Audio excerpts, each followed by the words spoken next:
Hey guys, check this out. I am officially now sponsored by Dubby. Dubby is a clean energy drink made to give you focus with no crash. If you guys are like me, you're always needing a burst of energy, especially with one with no crash. Dubby contains vitamins, amino acids, a nootropic, and 150 milligrams of caffeine. It keeps me awake with no jitters, guys. Check it out. Merch link is in the bio. Dubby. Are you ready? Power. You want answers? I think I'm entitled. You want answers? I want the truth! You can't handle the truth! What we've got here is failure to communicate. I'm building an alliance.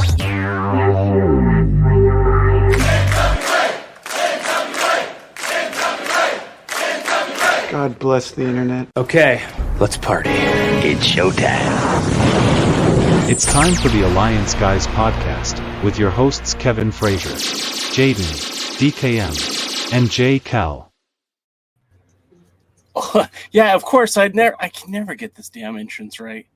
What is up, everybody? Welcome to the Alliance Guys podcast, a presentation of Alliance-Wrestling.com, your number one source for news and information for the National Wrestling Alliance. My name is J. Cal, and the gentleman next to me is DKM, and the man now in the middle is Jaden, who wants you to know that he's a GOAT. What's up, GOAT boy? Not bad. I love it. Awesome. DK, how are you doing, my friend? I showed up. You did show up. Show up and show out. That's what I say every single time. Hey, you guys might have heard in the beginning of the show, we have a new sponsor. This is the first time we have a sponsor, Dubby. Dubby is a very it's a jitterless energy drink. DK hasn't tried it yet. I know Jaden hasn't tried it yet. But I got it just today. I have the Beach and Peach blend. It's actually really good. And I had some earlier this morning. I had some before the show. I don't feel jittery like I do normally with like the energy drinks I've had in the past. You guys see me all the time on the show drinking energy drinks, and this comes out to like $1 a day. If you're interested, the link is in the merch in the bio. Check it out. If you're interested, that'd be great. Jaden, my friend, how are you today? I could use some W right now, especially if we're going to be talking about the NWA. Awesome. That was good. I don't care what DKM says. That was good. DKM just mad he didn't think of it at first. Also, guys, we do have a merch store. We have mugs like this one. And I do appreciate when you guys have been sending me like in DMs and stuff that you picked up a mug. I do appreciate that. It really does help minimize our cost for producing the podcast. Also, we have hats available, although this isn't the hat. The hat looks more like something like this one. And then, of course, you can see the Alliance Blog t-shirt. And we have more t-shirts coming each and every week. If you need to get your Alliance Blog fit, go to our merch store. That's also in the link. Look at that. Look at that, guys. That's corporate sponsorship right there. I think DK needs a new mug. And for those who are asking, no, I'm still drinking sparkling ice. This is my favorite carbonated beverage, 0 sugar. But every now and then I need some caffeine to pick me up, especially when you're doing podcasts. DKM's drinking Sprite. Jaden, what are you drinking tonight? Tequila. Dun, dun, dun, dun, dun, dun. Some of us are jealous. Take some of your drink, put it in your cup, and then throw some W in there and drink it together. Yeah, that might work. If you're so inclined, you could always, put some Malibu in it. That might work too. Don't ask me why there's Malibu in the studio. What I do on my time is my business, gentlemen. Nobody asked. Having to deal with us, I'm surprised you're not drinking more. Yeah. So I'm also on TikTok Live right now too. And somebody just asked me in the chat, they said, "Hey, what's up? Does anyone say that you kind of look like Kevin Owens from the WWE a bit?" Is that the WWE? Yeah, the WWE. Yeah, you're on it today, man. Jaden, God. That's why you're on the show, man. I appreciate you. I do. Send me some more tequila then. Yeah, let's go. All right, so let's. I just want to say hi to our friends that are in the chat. James Bell is here. Media M5 is here. Oh, by the way, guys, I didn't mention it earlier. Real quick, I'm sorry, and I'll stop talking about W in just a second. But if you do make an order using the link that's in the bio, you do get 10% off. So if you want to try it, there's an opportunity to do so. James H. Jackson is in the house. Luthez is here. Diggs, I don't think I've seen you on here before, but welcome, man. Glad you're here. Hope he digs the show. Willie Bowen's in the house. What's up, Willie? I'm sure he's going to have a Tyrus joke for us later. And yeah, a lot of good times tonight, gentlemen. I'll wait till you stop drinking so I can say something. Say it. I wonder if his Tyrus joke will be talking about his WDs. I hope not, man. Speaking of corporate sponsorships, can you get one for Patron? That would be great. I know DK doesn't really partake in the alcohol too often, but yeah, Patron. You know what? I would like a nice whiskey. If anyone's out there wants to sponsor the show with a nice whiskey, just or better yet, Jack Daniels. I mean, that's fine. He did say a nice whiskey, didn't he? Right. So I figured he meant like, Crown Royal or something like that. I was wanting like, maybe Gentleman Jack if you really had to, but here's I the love thing. good old number 7. Here's the thing. If somebody out there in the world of advertising finds our podcast and decides that we are a good fit for them, they can message me. And sometimes if it's just a product for us talking about it, I'd be happy to do so. My only thing is I won't promote a product that I don't actually use and enjoy. I bought this like a week ago, and I tried it today. And if I would have hated it, you wouldn't hear me talking about it tonight. That's 100% truth. If I did not like it, I would not endorse it. I'll never endorse something that I don't want or that I think is not a good product. So why are you talking about the NWA? Ooh, shit. I got you on that one. Damn. You set yourself up for that one. Woo! Good night, folks. That's a podcast. Wow. I mean, you're not wrong, Jaden, but damn. We okay, look, and I've said this since day one of this podcast, even before the Lightning One era. We're always going to talk about the things that we like and dislike about the NWA, and we've stayed true to that. And even though that the direction of the podcast might seem more negative, it's honestly, we're just talking about the things we like and don't like. There just happens to be a few more things we dislike these days than it was in the past. But every episode I go into an NWA Power, I go into it with a fresh set of eyes. I'm hoping to see a better product. And I'll be honest, I really feel like this week's episode was a hell of a lot stronger than last week's episode, by and far, hugely.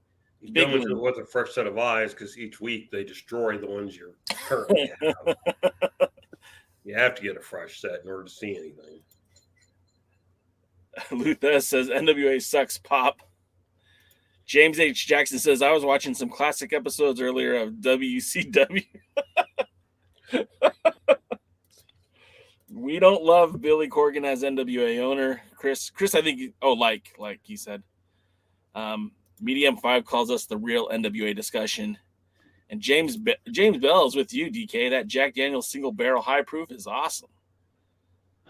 There's a Jack Daniels Honey Gold that's also really good. I've heard that they have this apple crisp one, and I'm curious to try. I don't know what it would. I mean, obviously it's going to have some sort of apple taste to it, but that one sounds very interesting to me. And last time I was in Nashville, my wife and I were talking about going down to the distillery, down to the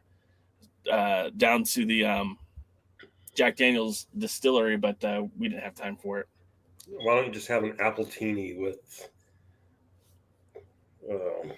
Christopher Daniels and Kassarian and the Peacock guy? Apple crisp whiskey. What kind of? I did show you that, like, the rum of choice in my household is Malibu pineapple rum, right? I'm not getting paid for this one. I just really like it. What's it taste like with Dubby? I'll let you know next week. I don't want to drink on the air. That's not. Why not? I am. Yeah, but no one can see you do it. He'd probably be demonetized. Ties. Did you see what Luthez said about the NWA? NWA is that drug-addicted uncle you still love but don't trust with your money anymore. There's some truth into that statement. But the sad thing is I'm still trusting him with my money because I re-up my cert. Well, I guess I haven't re-upped yet.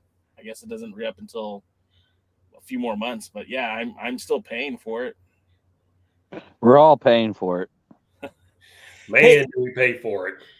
Hey, we'll get to the show in a little bit, but there's somebody I want to talk about today. I can't figure out why Billy would not come on the show for an interview.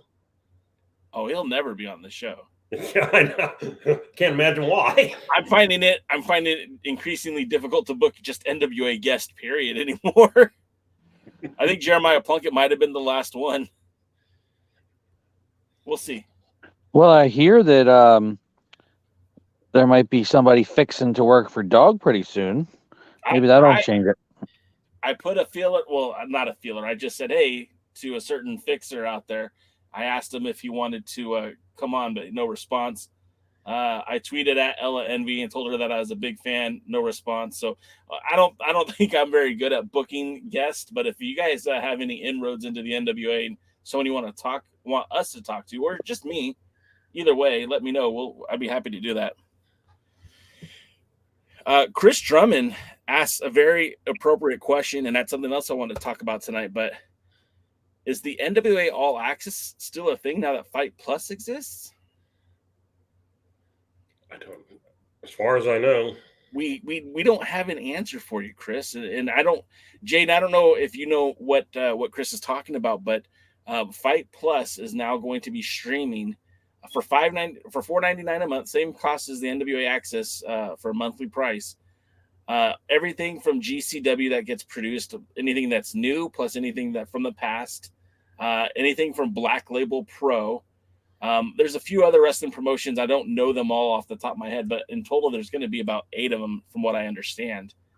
And it'll be all included with your subscription cost of basically $5 a month. The same price you're paying for the NWA if you're not doing the premium all access plan. My guess is they'll keep the NWA separate because they throw in the pay-per-views. Well, GCW would be offering their pay-per-views as part of that package as well. I mean, they might be, but it wouldn't be to the NWA's advantage.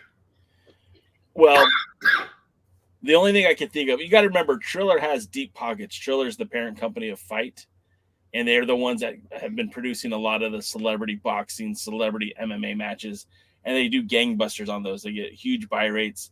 That's how Triller was able to afford to buy Fight based on that money that they're making. Plus, they have an app that's very similar to TikTok, where they do short videos, short content videos. And, I'm not sure where all this money's coming from. I mean, maybe they have ties to the mob. Who knows? But they are literally, a lot of people were worried that Fight was losing content providers, and they just brought in like 4 more in the last month, all to be part of this Fight Plus. Jaden, what do you think of that? As someone who works very closely with an independent wrestling company, how do you feel about a collective of promotions working under a pay-per-view source? Do you think that's good or bad for the industry? Depends on the product, honestly. If you put a bunch of good product around that multiple people can try to, one promotion might get you in, but then you stay and watch more.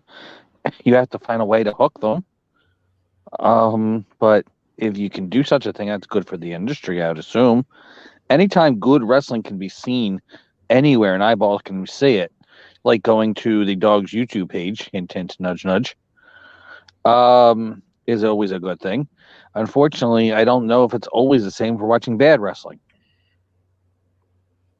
That's fair. Well, even worse when there's a mix. Well, and so what our pal Chris just pointed out is GCW and AIW are the biggest names so far. And again, I mentioned Black Label Pro because I think Black Label Pro was responsible for producing like Zicky Dice. And I think it's actually owned or partially owned by Seth Rollins of the WWE. So, and then I know that they just, oh God, what's his name? The guy from Impact who bashed, what's his name in the face with a baseball bat? Sami Callihan? Thank you. Sami Callihan's promotion recently signed with them as well. So, I mean, it's a mixed bag. It's not just straight up pro wrestling. There's varying different styles of wrestling that are available. You know, some people really enjoy the game changer style of wrestling, the hardcore style of wrestling. I find myself not to be so interested in that. I mean, just my personal point of view, but I know it is popular with a lot of folks who are watching wrestling these days. I mean, a lot of people like getting their nuts stepped on too. Doesn't mean it's something that I would enjoy. Fair enough, and I'm not saying that that's something that anyone needs to do, but I mean, the question I guess it brings up is that good for independent wrestling? Where there's one, a place for them to make money, and two, is it good for the fans to have access to all that content? I mean, I guess that answers myself. Well, I mean, where the real question comes in is, you know, how much money are they really making? You know, because like with Chris is saying, well, if you're not getting the NWA as part of that Fight Plus,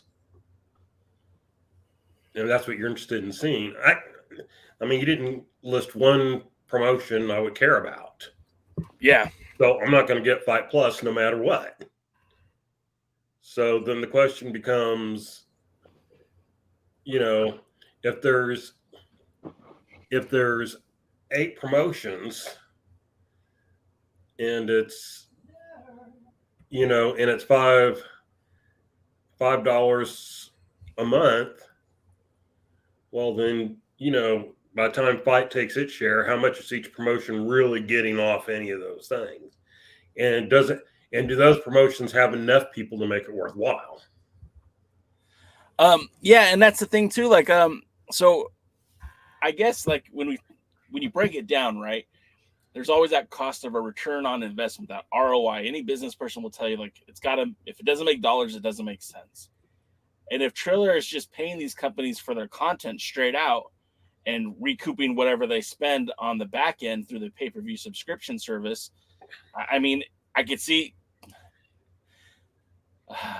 So it's kind of hard to explain this, right? But in a business standpoint, if Triller, the parent company, starts taking huge losses from Fight, those are all tax deductions. Those are all write-offs. And so if they're paying X amount of dollars for content, and GCW's happy, and Black Label Pro is happy, and who else did we see on there? Well, you know, something's only a write-off to a point. Well, you get about 5 years. You get about 5 years, and ultimately, especially if you're looking for investors or trying to get debt, you know, issues, any type of debt or anything like that, and that's even going to a bank and borrowing money for a thing.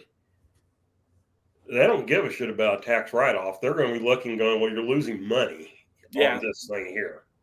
Sure. And so, you know, a lot of people will point that. They go, oh, well, you know, it's a tax write-off. You know, tax write-offs are meant for either a startup, end of days. You know, we're getting ready to get rid of this. But as an ongoing business model, nobody sets up to lose money ongoing so they can write it off on their taxes. They would rather make money and pay the tax. As a business owner myself, yes, 100%.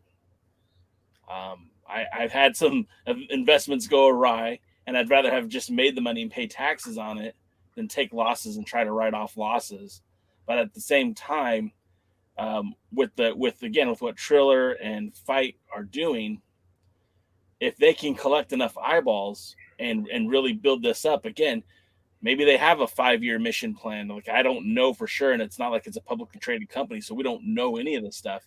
But if they have a 20-year mission plan, well, I mean, yeah, we know some people do. But if that never comes to fruition, right? If we look at the, for example, if let's just stick with Game Changer, because I've heard they do really good business. If they're making $100,000 a year, which who knows, right? Maybe Fight's paying them that $100,000, or maybe they're paying them a little bit more than that to get to the exclusivity. And now you're getting all those Game Changer fans to come to Fight. Now they're investing in Fight for $5.99 a month instead of buying monthly pay-per-views. And then they're getting access to more content. And then they're paying the other channels based on, an agreement that they come to. That $5.99 right now, or $4.99 right now, might not sound like that much, but if they get 100,000 subscribers at that amount, that starts making a lot of sense. Of course, this is all, I don't have numbers in front of me. This is just, kind of talking out of my ass, really. But I could see where. Okay, well, that's high numbers compared to what I hear most things are going for on Fight. So, Hey, our good friend Poyo's in the house. What's up, Poyo? How you doing? Hello. So, Jaden, as someone who's in the industry, like, again, I lean on you because you have ties to Dangerous Adrenaline Wrestling Gladiators. If someone were to come to you and say, "Hey, you, Jaden, or your boss, Dr. Lawrence Draconium, if we could buy your content and be exclusive to whatever services out there, would that be something you would listen to? Is it something you'd be interested in?" You should always listen to any kind of business offer, but it really has to make sense on your product. If things change and you have to change your core of what you are to make them happy, then you have to decide whether that's worth the money they're paying also. Yeah. It's sometimes when you put yourself out there to get more eyeballs, you can't stay true to what you are. So then you got to start bringing in or compromising your principles and what you're trying to accomplish to justify that. And also, it's a good business model they may buy it once, but you have to want them to buy it again, because then you want to see that revenue either grow or at least stay consistent, so they could use that revenue to improve whatever. Yeah. So, yeah. Well, I hear what you're saying, and I kind of think back to when, if you guys remember back when Championship Wrestling from Hollywood, for a brief time, was on that CW. I can't remember what it was called, but it was like the nationwide feed, and it would be like I don't know exactly how you would even access it, but it basically put Championship Wrestling from Hollywood in like I think like 2 more million houses or something like that, some sort of ridiculous number. And and when they did that, then they started using Jake Hager. They started using El Patron, and that's actually when Nick Aldis kind of showed up too. They kind of beefed up that roster real quick when they were in those homes. I don't think the deal lasted for very long.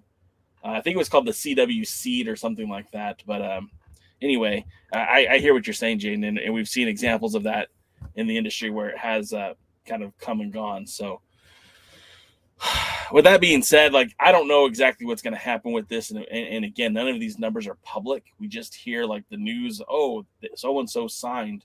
Well, we don't know what they're signing for. We don't know what they're getting or what kind of percentage they're making from these deals. Now, if Fight comes to the NWA and says, hey, we want to include you in this package, and the NWA doesn't take any less money than they're already receiving, I don't see it as a bad thing at all. That is, unless, they say, hey, you're going to take a pay cut, but we're going to throw you in with all these other promotions. I think that would be a really good thing for the NWA, for one. Potentially more eyeballs would view the product. Right, DK? I don't know. I mean, I really don't know that it would. What do you think, Jaden? If they cared about eyeballs, they would have stayed on YouTube. Well, and that's kind of my point. They're on YouTube. So, I mean, you have a chance to see them if you want to. I don't know how many more people would actually, okay, GCW's here, so NWA. I mean, few, sure. I mean, there'll always be a few. Any significant amount, I couldn't tell you. I mean, I'm not saying it wouldn't, but I certainly don't think it's a given. Yeah, there's no slam dunks in any of this, right? There's none. There's no guarantees. But I would imagine, that's the other thing too. It's like when they first signed with Fight, it was an exclusive deal where they weren't supposed to be back on YouTube. And then about a year into it, they're like, okay, we're coming back to YouTube. And it's like, all right, okay. It's just still, I'm kind of confused about the whole thing. Yeah, but at least the NWA POWERRR is secondhand. The first hand on Fight, you get to see it first. Yeah, that's true. And honestly, I think the only reason they are on YouTube is just as a publicity. It's the way that people know about Power. And I think you're right, and I think that's probably a smart move that they do. And again, I don't know how much. I haven't paid enough attention to see the numbers on YouTube. But remember when Power first kicked off that first season, they were doing like 180,000 views an episode. Now we don't know exactly what that constitutes as how many views that actually was, but it was still a starking huge number, just a very big number for this little independent promotion that could. And those numbers started to drop off week after week, but still towards the end, they were still doing like 160,000, 150,000. And I would venture to guess if you went to their YouTube channel right now, those numbers aren't quite the same. YouTube numbers aren't quite as important, though, as the amount of minutes watched. Right. You could have 9,000 people watching for 1 minute, but it's if you have 2,000 people watching for the entire thing, it all helps and all matters, but it's, it still matters. If I remember correctly, it remembers more how long somebody's watching than what they're watching. For sure. And it's also like other engagement too, like how much did they watch? How long did they watch? And for example, if someone watches this video all the way through, it's not like I made a penny, right? But if everyone who's watching this video stays through the whole thing, doesn't leave, watches the entire video, we tend to make a little bit more money per video. It shows right now that we have on YouTube right now, it shows that there's 9 people watching at this specific moment. And that's great. But, in the replays, we'll have maybe close to 60, 70 people who've watched this video in total. And, that's like a couple cents here, a couple cents there. It's not a ton of money. But it's all based on how much is watched, just like Jane said, how much is digested, how much is actually eat. And then Poyle's bringing out some knowledge here, so I'm going to pull that up too. She said that's largely about how much you get paid, and it boosts your algorithm. And that's true. And I noticed the more content that we produce, because we're doing like three shows now a week here on YouTube and Twitch, and basically that those shows between an hour to 2 hours each week. And the algorithm starts showing those videos to more people. The more people that watch, the more people that like, the more people that interact with it, leave comments. Hey guys, leave comments. The more that they leave comments in the chat, the more you guys talk in the chat, it starts getting a bigger audience. It helps grow the channel. Same thing with the NWA. I think that's why they do those live video chats on Fridays and on Saturday mornings, because the more people who interact with that product, it starts getting seen by more people. As for the money made, my friend Audra, she has a band, and you can listen to her band on YouTube. You can listen to her band on Spotify. You could buy the music, but it takes I think she told me something like 12,000 Spotify listens to equal one buying of a song. Yeah. So it's great to have all that out there and all that, but it's really, the reality is you have to try to turn that into a better business model. For the NWA, it would be T-shirts, it would be pay-per-view buys, it would be live attendance tickets and stuff like that. The TV is more of a loss leader than say than the actual. It's goal to make more money elsewhere. It's nice to make that, and it's nice to get it out there. But it's nicer when somebody buys a T-shirt or a mug or some dubby. Yeah, I mean, look, and that's partially the reason why we sell merchandise. One, because people have asked for it, but two, that's a direct. You're actually putting money back into our pockets. It's helping to pay for production. It's every time you buy a hat or a T-shirt or a coffee mug, that's helping this podcast grow. It's helping pay for the cost of using Streamlabs and StreamYard to produce content for you guys.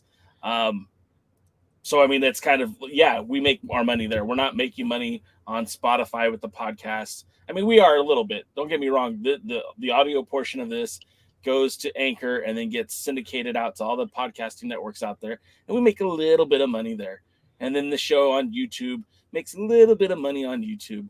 But not, I mean, if one person buys a shirt every month, it's making that shirt sell produces more profit than it's generated by YouTube or by Spotify at this point. Sure. And at this point, WWE, I mean, they push merchandise all the time. Yeah, and I think that's why you get those Danny Deals spot on those NWA shows, because the more people that are buying those T-shirts are that's what's really paying the back end of the NWA. The live events, sure, they're making good money on those ticket sales. I mean, now if it was CJ out there hawking the stuff, I'd probably buy more of it. Hey, Poyo, if you know anybody, have Poyo was out there hawking the stuff, I'd probably buy more of it.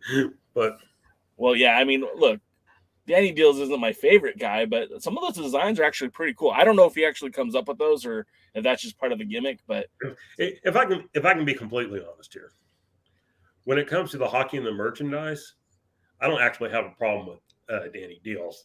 That fits his character, Danny Deals. You know, same.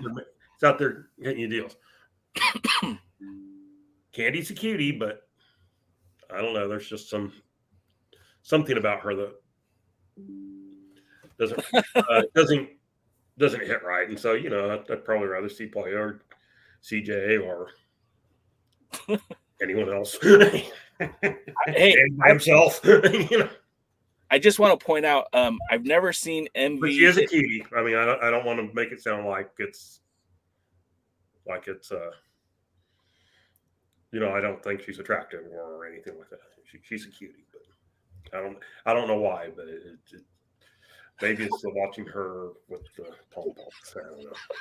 Welcome to DKM After Dark right now. Yeah. Hey, I'm single. I told you. I gotta talk about girls now.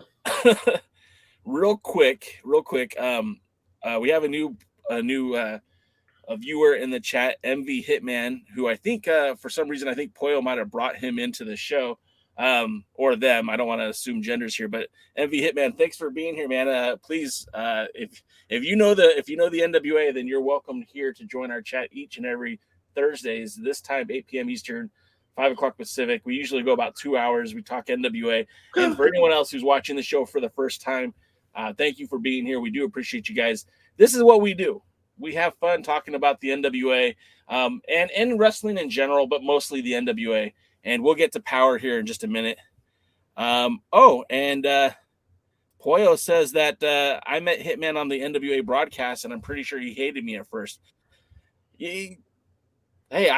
Sorry, but you're welcome here too, Hitman. And he says he wants to know more about Candy. Yeah, I think so does DKM. I think he wants to know more about Candy as well. Like she's single. Poyo said if you only knew about Candy. Candy is dandy, but liquor is quicker. There's a lot of truth to that. Spill some tea, please. Luthes says the NWA merch just hasn't appealed to me in a while now, but he needs a Scion mask hoodie. I think what I really like in the NWA merch store. Then I'll say it. There's two of them that I really like. One of them is that black and white NWA shirt that has the star on it. It kind of reminds me of Smashing Pumpkins type logo, but I think it's pretty cool. And then the other one is the NWA. It's not rocket science, because I don't know how many times on this show we said, "Hey, Billy, the booking's not rocket science. Keep it simple." And it's like, I feel like they made that shirt for us, honestly. Sure, why not? James, our pal James, says the problem. That's the problem with these indies that are banking on more eyeballs going to their websites to buy merch. Yeah, I mean, you kind of have to get out there. You have to promote your merchandise. And, for a long time, I was kind of reluctant to do so. It was actually guys like James who encouraged me to, hey, I like your podcast. Make more shirts. I'm like, oh, all right, I'll do it. And, if you guys like the merchandise, feel free to buy it. If you have any ideas for merchandise, I'd be happy to hear them because, if you like this podcast, I want to represent it. That's awesome. And that's such a huge compliment to the three of us and the other guys on the other guys alliance, the other alliance guys. Let me try that again. But with that being said, we're here just to talk wrestling. If you never want other alliance guys, yeah, the other ones. What do the other ones talk about when they're on? They actually have a more formatted show than we do. And they've been doing it a lot less time, but I do appreciate it. When they're doing their podcast, they will talk. We're better than they are, right? Because we can just fly by the seat of our pants. Yeah. Well, look. I respect the hell out of Tim, Jeremy, and Dave Scooby. Their show is a lot of fun. I listen to it every Wednesday on the way home from work. I throw on YouTube and listen to it in the car. And, what they're talking about is they go into a deep dive on Saturdays like we do on Thursdays about Power. They do it about USA. Then they talk about what's happening in United Wrestling Network, including Memphis and Championship Wrestling. Then they do some fantasy booking. And all in all, it's just a fun show. They try to keep it upbeat, but they, just like us, when it's negative, they say it. And they when they like it, they like it. And I respect the heck out of those guys. And I'm happy that they represent us.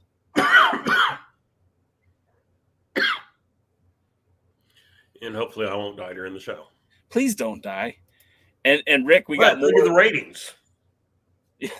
Shit. I think let's die live on YouTube. They'd probably make me take it down, but I'll save the video and put it up on those other video streaming sites. Yeah, anywhere you can make money. They have autographed Tommy Rich photographs. Who does? The NWA website. Well, he was at the 74th anniversary show, and they have autographed J.J. Dillon pictures. He was also at the 74th anniversary show, and they have autographed Barry Windham pictures. He also was at the 74th anniversary show. Only 9 left on J.J. Dillon. I don't know about the other 2. They don't say, but Tommy has the belt, so that's kind of cool. I would have liked to have been at the 74th anniversary just for the fact that I could have gotten 2 more signatures on that 10 pounds of gold that I have. Which would be better? A Fixer shirt or an NWA with the star shirt? Well, because we're trying to get a Fixer onto the show, I say the Fixers. I can call Vinny.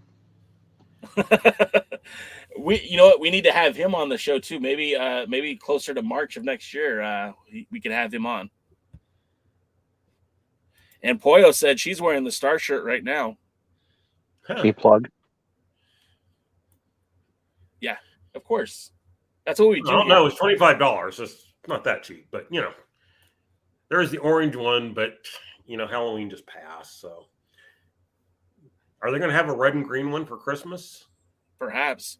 Hey, Poyo, if you reach out to Wrecking Ball, we would love to talk to him. Anybody from the NWA, we'd love to have on. Anybody. No, what? Our insanities were very nice and respectful to anybody we talked to. Well, and we're nice to people that we like too. But that sounded really bad. Let me rephrase that. Yeah.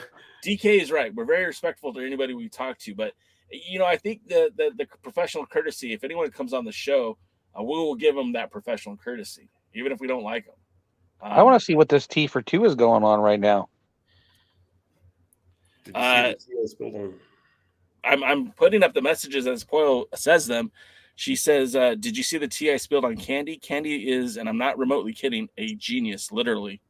Sorry, DK, you don't have a shot. No. She's a genius. She's smart enough to avoid me. Well, honestly, it doesn't surprise me. because, like, why wouldn't she be a genius? Well, she's hanging out with Danny Deals. That would make you question it. You know what though? He might be the nicest guy in the world. You don't know that. You don't know, man. You just know what he wants you to know, man. He also might be the nicest guy in prison. Exactly. But he might be a Lothario as well. You don't know, man. Hey, do any of you carry fanny packs? No, should we? Oh, should we do that? Well, I see a power fanny pack, so why shouldn't we have a fanny pack? I think I could get us a. See, Poyo says Deals is awesome, and that's the same thing. Like, you know, I have friends who go to a lot of the NWA shows, and we talk, and I've only heard good things about Danny Deals. I don't really know him. I just know I don't really gel with the character on TV, but you know that's also what he's trying to do. And then Poyo again reiterates, Candy is crazy smart. I will look into fanny packs for you, DKM, and hopefully if they can have them, maybe we will have them by the 70th or Hard Times 3. I want Alliance Guys Zubaz.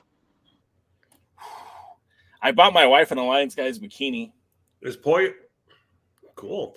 Is Poyo at she's going to be there. Did you get it half off? At Hard Times, right? After it gets delivered. I don't. Hey, yeah, Poyo, is it left half to right half that's off? It's top half. Well, a lot of people do that. I'm taking notes right now. I'm gonna start taking some notes. You guys keep talking. We got getting merch suggestions left and right, and your boy Jay likes to service the crowd. Travel mugs. What about shaker cups that you could put your W in? Yeah, that's a good one too. Shaker cups. Should I get the yellow shirt or should I get a different color? If you wear yellow, people will see you at night. I don't want to see him in the day. So let's not wear let's not get the yellow. Because if I'm out at night, I probably don't want to be seen. Hey, Poyo, if we sent you an Alliance blog bikini, would you wear it to a show? Just asking. Yeah, MV Hitman. I actually watched Poyo's show last week, I believe. I think it might have been after our show, and yeah, it's a great show. It's Poyo's alter ego breaking down some of the old school wrestling, and I had a blast watching it. I couldn't stay for all of it. Put the link in the chat. Yeah, well, I mean, yeah, well, I think it's just Poyo. Correct me if I'm wrong, but I'm gonna try to write it here, and you can tell us if we're right or not. Poyo LR. I think that's it. We just lost Jaden. It's probably for the best. Trying to lose him for how many years now? It never works.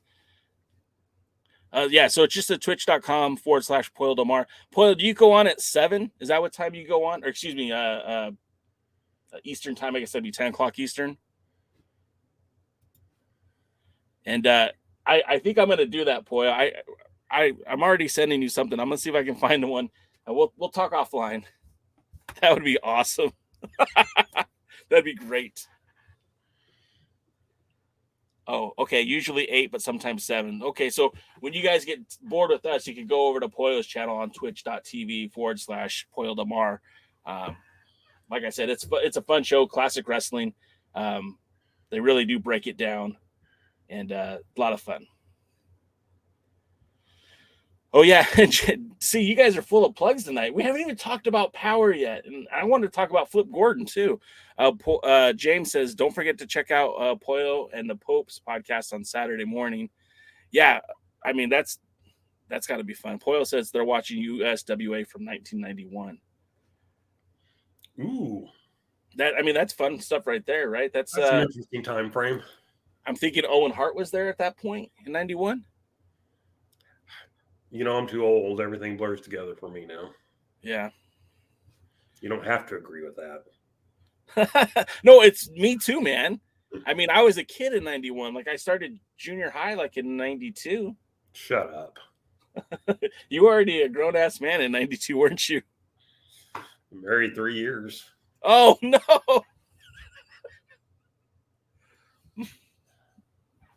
I love you, man. This has been I'm not so sure anymore. No, I do. That's a thing.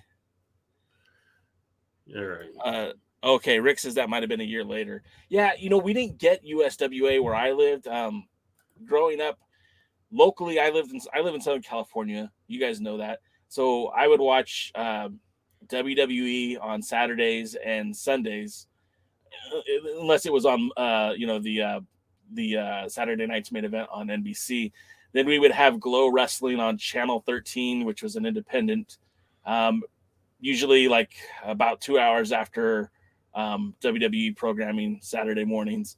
And then, TBS, if you had TBS, you were able to see Saturday night's main event, or not Saturday nights. Yeah, that's it, right? No, what was it called? Just Saturday night, right? World Championship Wrestling Saturday night. Anyways, whatever. I didn't get USWA. I would get Global on ESPN, and before that, we'd have AWA Classics on ESPN, and then, but we never got USWA. I did. Yeah, 91 is when that was their last year in Dallas. They were out of Dallas by that summer. I was watching Music City Wrestling like in 95, 96. We had that on a one of those weird UHF channels, and I got to see before he was NWA World Champion, the Colorado Kid, Mike Rapata.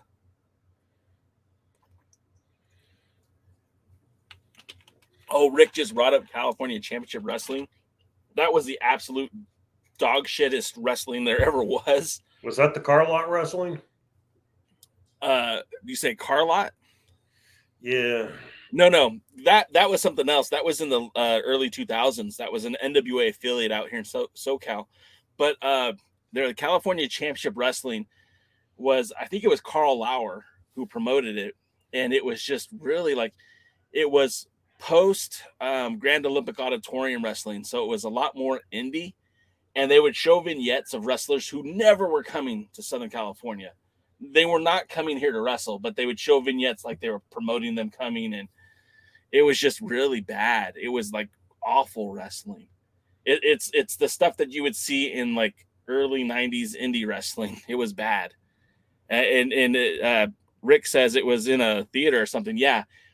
They had, it was a venue out in San Bernardino, if I'm not mistaken. And again, it was Carl Lauer's Promotions, and it wasn't good. And I've seen some of it. It's hard to watch because the quality is really bad, but it just wasn't good stuff. It was such a huge disconnect from what they were doing at the Grand Olympic Auditorium, where the wrestling was like, that was like on par with what the NWA was doing in the Omni, or what Vince was doing in Madison Square Garden. It was just a huge drop.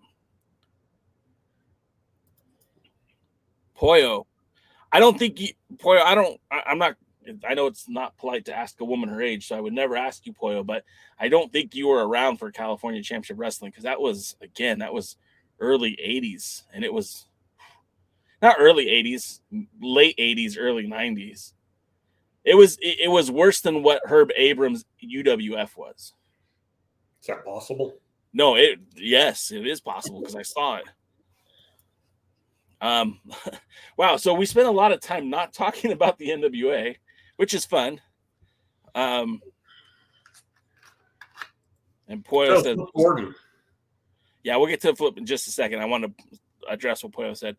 No, I was working a regional promotion in Northeast Ohio when I started a very long time ago. All right.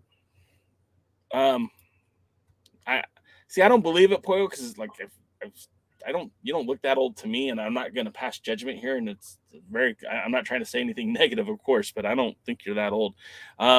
Rick says some of those guys went on to work for Herb. Yeah, I know. One of them, I think, was KGB, who would later become, what's his name? It's funny because I can't think of it, but I used to love this guy in UPW. In fact, he's married to WWE's Zoe Stark. Do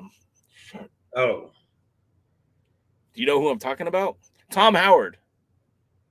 Tom Howard wrestled as KGB, had a few appearances in AAA, and then he was like a surfer gimmick for Herb Abrams. I believe he worked for the UWF Herb Abrams, and I think he also worked for the CCW, California Championship Wrestling. And Hitman is enjoying his rice pudding with Nutella, cinnamon, and honey. So, all right, man. That's like a whole bowl of flavor right there. All right, so that's enough talking about SoCal wrestling and merchandising. I did want to spend some time talking about Flip Gordon, and I'm kind of sad that Jaden dropped off, because Flip Gordon is a guy. Yeah, so I'm still here on the live chat on Twitch, on TikTok, and my friend over there, Putting You Over, who also has a show on twitch.tv, he said, "What about Flip Gordon?" And that's a great way to lead into it. What about Flip Gordon? I was thinking about this gentleman, Flip Gordon, who captivated many of our hearts while wrestling with Ring of Honor when he got the world title shot against Nick Aldis before Cody Rhodes did. Remember that? Flip before Cody? Yep. And that he was one of the stars of Ring of Honor again during the very hyped era of the Elite and the Bullet Club and all of that stuff. And in fact, Flip became a kind of one of the essential characters of being the Elite before AEW started. And Flip, Flip, kind of like Marty Scurll, were two that did not jump to AEW when that opportunity happened and actually signed longer term contracts to stay with Ring of Honor. And after Ring of Honor closed their doors before reopening under Tony Khan's ownership, Flip was one of those guys that was pretty high on the roster. But then after Ring of Honor closed, he just kind of disappeared. He didn't show up in AEW like a lot of people expected. He didn't show up in Impact when there was an obvious demand for former Ring of Honor guys to fill in that Honor No More. And when you look at where Flip Gordon went, I mean, he basically began wrestling in Mexico for AAA, in Australia for the World Series of Wrestling, teaming with Brian Cage, and a whole bevy of matches in the Northeast, mostly in Connecticut for, I believe it's the NEW, Northeastern Wrestling. Or no, yeah. I think it's Northeastern Wrestling. Yeah. And, I always scratched my head about this. And DK, I mean, you tell me what you think. Because Flip Gordon is a guy who, man, he's super talented. He's probably one of the best American-based high flyers in this country. I think he's one of the better guys, period, wrestling today. And I don't quite understand what happened and why we didn't see him pop up somewhere else. Do you have any explanation? Understanding, of course, that I have absolutely no behind-the-scenes knowledge of anything. I'm a little bit surprised. Flip Gordon was one of those guys who, depending on how he was being used, depending on whether I liked him or not. Yeah. I felt he was often misused and often pushed in the wrong way.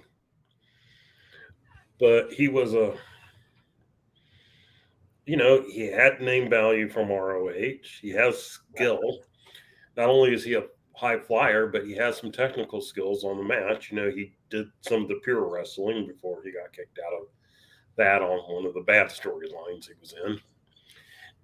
And I don't blame the wrestler for being in a bad storyline. No, you can't. At least not completely. Right. But I blame more the booker for booking bad stuff. But it would seem like somebody would be interested in him. He's not overly big, but he's a strong junior heavyweight.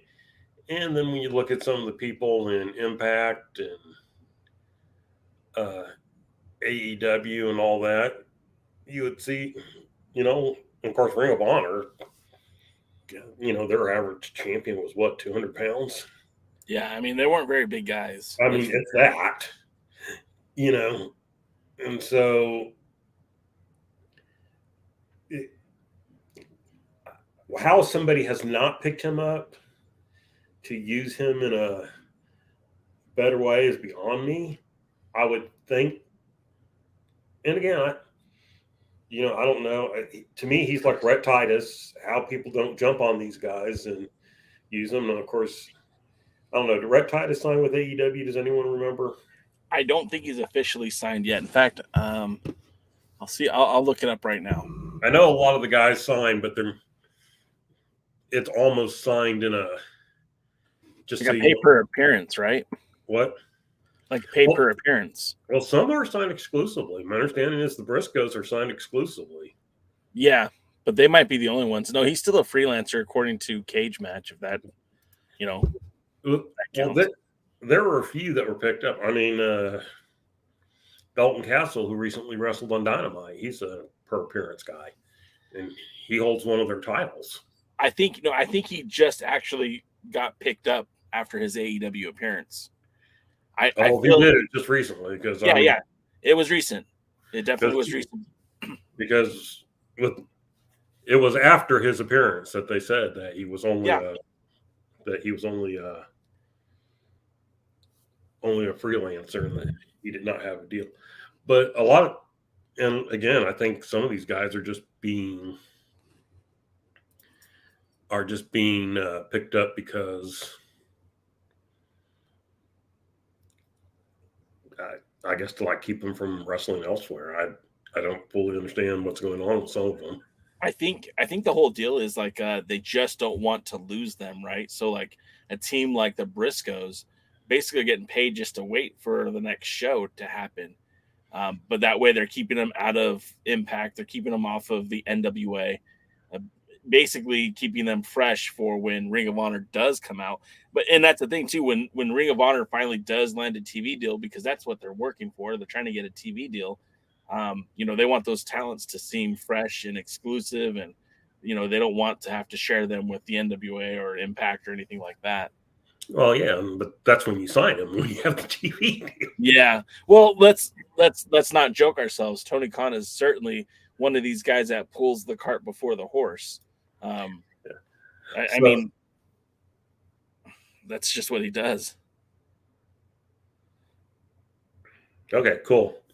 So they're now all elite, but so hopefully Castle will be used some in there. But yeah, I don't know why Flip has not been among them. I don't know if he's still holding out hope. Like we talked about, you don't always know what's going on behind the scenes. You don't always know who's talking to who and what's going on. So, I mean, he may not want to make any type of commitment to the NWA at this time. Same with Titus. They may still be hoping to get picked up on a AEW deal once they get a show for ROH, if they get a show for ROH and everything, and power to them. But yeah, man,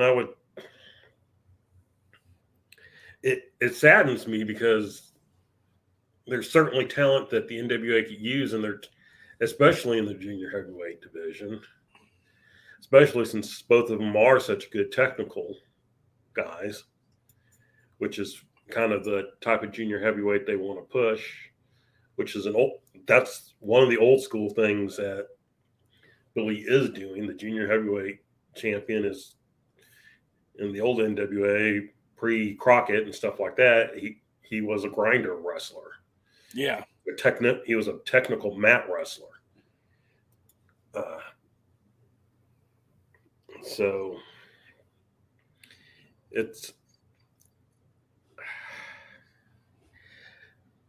I would like to see more of it. That would sure. That would be I would like to see more of them. Yeah, same. And that'll kind of lead us into Power, but again, there's so many great talented wrestlers out there, and you touched on, a few names who we'd like to see in the NWA, specifically Rhett Titus. I mean, he's appeared quite a bit, but Rhett Titus has been such a good guy to show up, just to show up in the NWA in the role that he's had, and then you have you look at the NWA as it is right now. And they're bringing in a guy like Flip Gordon, who I think it's late to the party, but man, the match that he had with Colby this past episode of Power, I think was one of the best matches of Power this entire season. Certainly one of my favorites. And I look at him as an asset, and the fact that nobody's really picked up on him and locked in on him, it's like, what's going on? Like, you've got a guy here who is multifaceted, very talented, maybe not the best promo guy, but it really doesn't have to be. If he's a babyface coming out there and saying, hey, Homicide, I don't like the way you're treating Ricky Morton, I'm going to fight you. You know, that's really all you need. Right?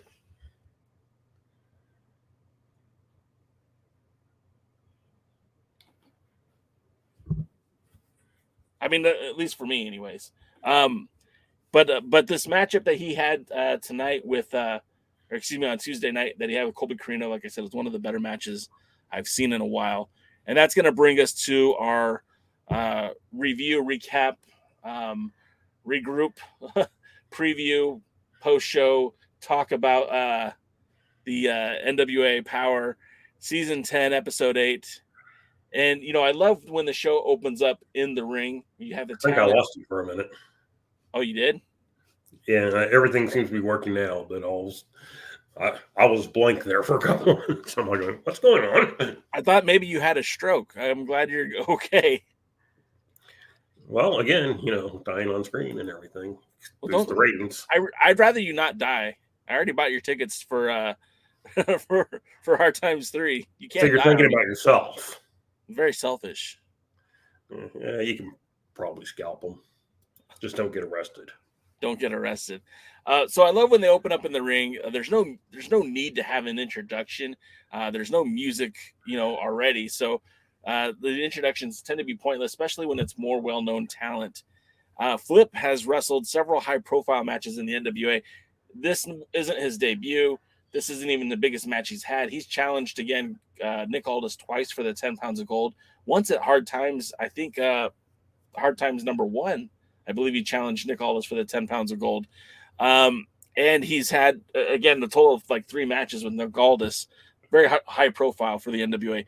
Gordon is one of the best high flyers, in my opinion, in the USA today. He's a rare talent from Ring of Honor that didn't land anywhere else, like we were just talking about. So seeing him in the NWA ring kind of makes my heart happy. And I like seeing a guy who hasn't been overexposed since departing from Ring of Honor, which makes him it feels like a special attraction for the NWA. I really wish they would sign him, I guess is what it amounts to. He when it comes to Flip, I think he would fit in either the junior heavyweight division, where, I mean, obviously I think that's where he would excel the most, but I could see him even being a contender for the TV title. I mean, remember how we had Matt Cross briefly in the NWA, and it seemed like he was always in the hunt for Pope's TV title, whether it be in the triple threat matches or actually getting an opportunity to wrestle Pope. So I think he'd fit in there too and be a lot of fun. Then you have, I think he could cross over.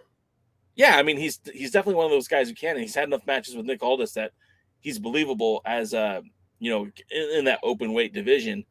But I think he would excel more in the junior heavyweight. It was weird to me to see Jamie Stanley. I didn't know that he had become a manager for Colby Corino. And if you didn't watch last Saturday's NWA USA, you might have missed it too. But he's not just his manager, but he's also his chief branding officer, which I don't know what that means. I thought Jamie Stanley was a really good wrestler, and I'm wondering if maybe he got hurt or if maybe he's just taking some time off to rest up some nagging injuries.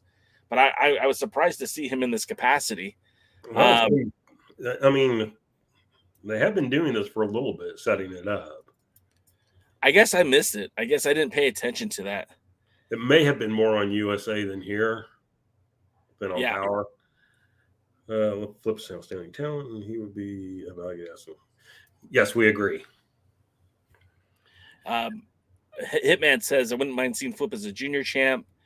Hitman also said StreamYard thought it saw DK smile, so it froze. That could be. That might have been it. The Poyle brings out Flip as an outstanding talent. He would be a value. Oh, I already read that one. There's so much Flip can do with and for the NWA. He's a very versatile wrestler. So we're all pretty much in agreement that the NWA should try to use him as much as they can and try to, in my opinion, lock him up if they have the opportunity to. The match starts off fair enough. It got a little goofy during the portion of the match where Flip decided to show off his nip-up skills. I mean, it was okay at first, but then they kept going back and forth, back and forth, back and forth. And I thought, all right. That's enough showboating for one match. Let's get to it. Got a little silly, but I was able to appreciate it for what it was. Yeah.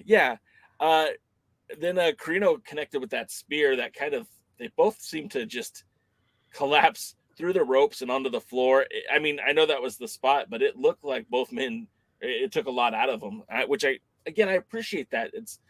They call it high risk maneuvers for a reason. So I really thought that was kind of cool. Shortly after that, Colby and Flip exchange drop kicks. Then Carino distracted the referee so Stanley could drill. See what I did there? Flip Gordon with a foot to the face. Keep in mind that Stanley is an actual wrestler. He could be in that ring, but for whatever reason, Carino then had Gordon in like a pretzel submission hold. I don't even know what to call it. It looked pretty cool, but he couldn't get. He kept using the ropes for leverage. Finally, the referee saw it. He gave him like a 5 count, which again I appreciate that. I don't want the referee to quickly break up the hold. Count the wrestler. Like, show me that the rules are being in play here. He's got a 5 count. Let him use it. Then Colby connects with a swanton, but is only good for a 2 count. Then Flip connects with like that lariat bulldog maneuver. I'm not really sure what to call it, but he can't capitalize on it. Flip connects with an Asahi moonsault before hitting a Finley roll. And just as he's about to jump to the top rope, Colby pushes him down. And like, this was very smart wrestling on both guys' parts. I really enjoyed this match. Then you get Flip catching Colby on the top rope, and Flip hits like a Spanish fly belly to belly suplex type maneuver. Colby still manages to kick out, and that's what surprised me in this match, is that Colby was able to kick out. Then Colby still Flip is able to kick out of like this exploder that Colby hits, and it's just, this match is so fast paced.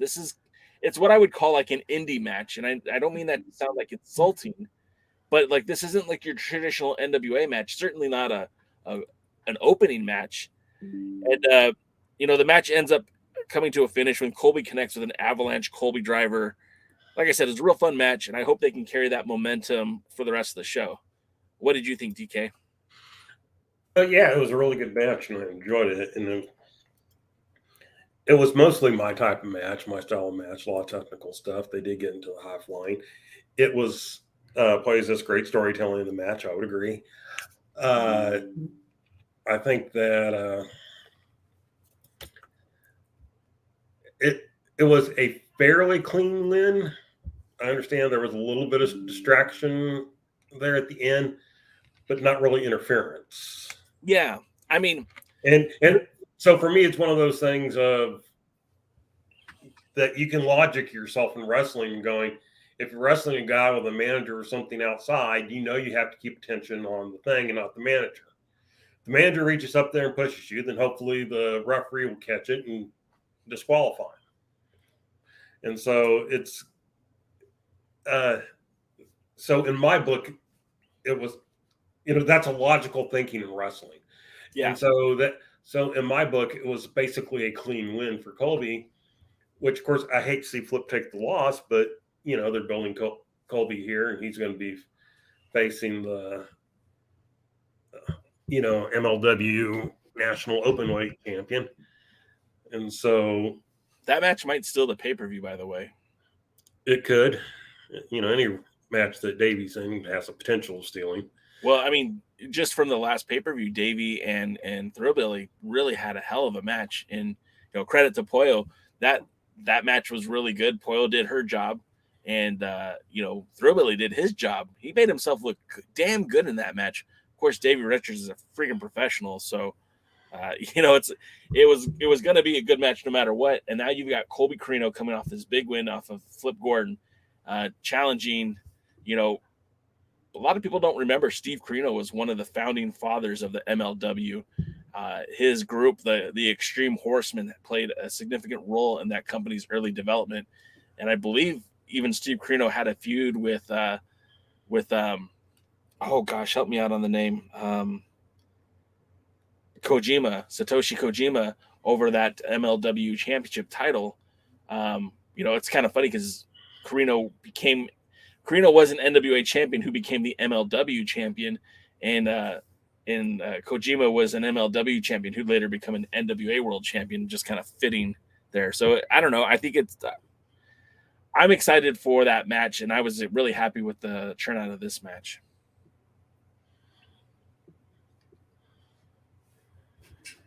And James Bell says that Stanley will be wrestling in Texas soon. James says, big state. What part? yeah. James says that one of my favorite indies is Texas style wrestling. And then our pal Scooby says Colby had to get a win before he faces Richards at Hard Time 3. I don't know that Flip Gordon is booked for Hard Times at all, but it'd be a shame if he isn't. But as we talk about it, I don't even know what Colby was booked for, because I have a feeling this match with Richards probably came together after the tapings. Yeah. I'm going to give credit where credit's due. The NWA has done much better at seeing storylines develop and come through and get to a spot throughout this set of tapings than they normally do. Normally, by this time, we're either watching a power trip or we're watching kind of dead matches that were filmed out of nowhere. And so I wouldn't say it's been their best season as far as all the product they've put out. No, but I would say it's been their best season as far as we're going to take you from this pay-per-view, from the pay-per-view that we just had to our next pay-per-view over the course of these tapings. Yeah. And I also want to point out too, something that I also appreciate is the storytelling for the matches. It took a while to get there, but again, I don't love a triple threat match for the women's, but that story kept evolving as the weeks went by. The storytelling for the tag team titles, we didn't know where the original Kingdom were going to be at when these tapings, I think, were happening. But the story told happened to work out in their favor, that it was going to be Hikari winning the number one contendership, and the whole United States, the national championship, how it built up to Dak Draper and Scion. The storytelling was there. So I really do appreciate that, in that these matches weren't just thrown together. Most of these matches had to be formulated and kind of built up, which I appreciate. Hey, Jaden, welcome back. Thank you. I had a few business dealings I had to deal with real quick that took my attention away, but now I'm back to be funny, hopefully. We were talking about Flip Gordon. You missed it because he was wrestling Colby Corino. When you get a chance, I know that you don't watch it live on Tuesdays, but I would really encourage you to check out Flip Gordon versus Colby Corino from this episode when it airs tomorrow at 6 p.m. Eastern, 3 o'clock Pacific. You should definitely check that match out, because I think it was one of the standout matches in their junior heavyweight division that they've had this year. Has Rhett been on that recently? Yeah, and he's had a lot of great matches too, don't get me wrong, but this is we saw Flip Gordon kind of do what Flip Gordon does, and I feel like Colby rose to the occasion. I really, as a wrestler, I think very highly of Flip Gordon, and as we were talking about while you were gone, I think he's a guy that the NWA should try to lock up, because what he does in the ring is so unique and special, and that he could be a high-risk maneuver style wrestler while also telling a good story. And he doesn't have to do specifically high-risk maneuvers. It just seems that that's where he's excelling at. Cool.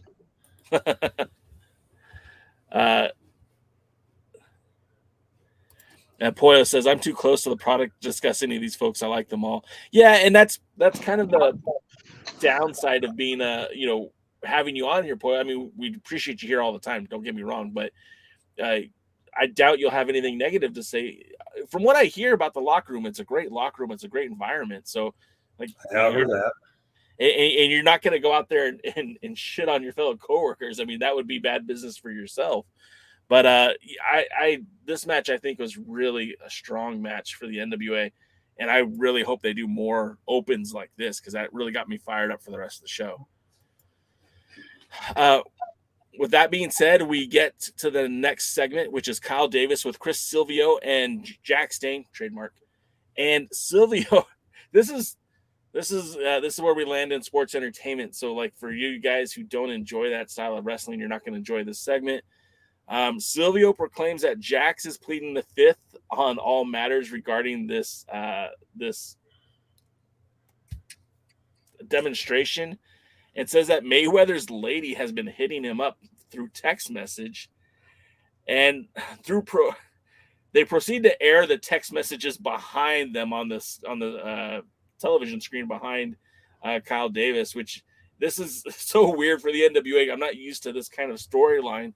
And the entire time, Jack Stain doesn't say a word. This is all Chris Silvio talking. It basically proceeds to inundate that Miss Mayweather is unhappy in her marriage and wanted to have relations with our pal Jack Stain, trademark. And the line of the night was when Silvio says that Mayweather's kid isn't the only one calling Jack's daddy. Hell, Yeah, I laughed. I popped. It was great. I didn't pop, but I laughed. I popped. I didn't want to. I don't want to like that segment because it's not traditionally what I find entertaining. Chris Silvio is doing a good job. I love Jack Stain. You know that. I think Jack Stain is indeed one of the best wrestlers that the NWA has.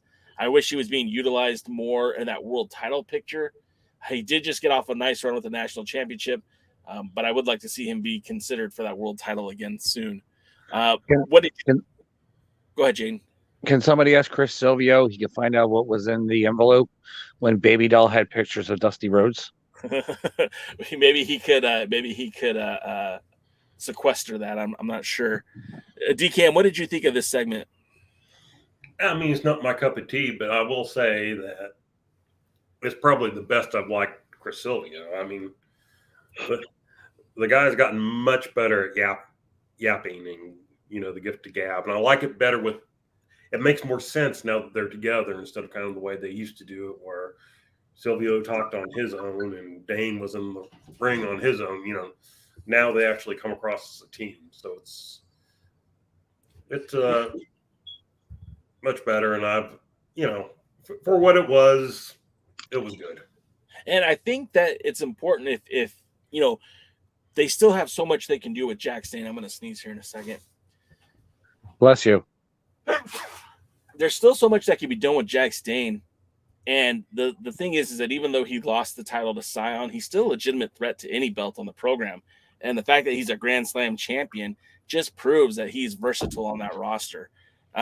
So pairing him with Silvio, I like Jack Stain's promos. I thought he was really coming into his own, but I don't hate this pairing at all. And especially we joked around a few years ago when they first brought Jack Stain back that they should have brought him back with Bruce Tharp and have some, a-hole attorney representing Jack Stain. And they listened to us. They just went a different route and brought Chris Silvio in, and I think it's starting to pay off. Real quick, Poyle Lamar says the backstage overall is amazing. It's kind of hilarious because we come back every 3 months and every person immediately goes to their chosen area of the locker room. And then Poyle points out that Chris is such an accomplished wrestler and speaker. He was my favorite OVW heavyweight champion. I don't remember him as OVW heavyweight champion. I've been familiar with Chris Silvio. He was actually out here in Hollywood for a short time. I think he helped train and was in the corner of Blake Bulletproof Troop when he wrestled Jordan Clearwater on Championship Wrestling from Hollywood. That's really the first time I kind of got to see Silvio in person. And Lou Thez says, crap, what's wrong, Lou? What's wrong? And then Hitman says, guess that's good, Polio. If that's to start right where people left off, I guess that means they're comfortable. Yeah, want to be comfortable. And Hitman backs me up on Godzilla is more like Godzuki now, unfortunately. I don't believe that. I think he's still I still think Jack Stane has some gas in the tank. He can pop a trunk. And I think that trunk can change the whole face of a match in a matter of minutes. Pollo says that. Go ahead. I was going to say, I think that it's the attitude that, Dane had always been kind of a monster and had that monster attraction. Now he's kind of got a more smooth, mellow charisma to him. Yeah. And so I certainly like the character that Jack Stane has developed into here more than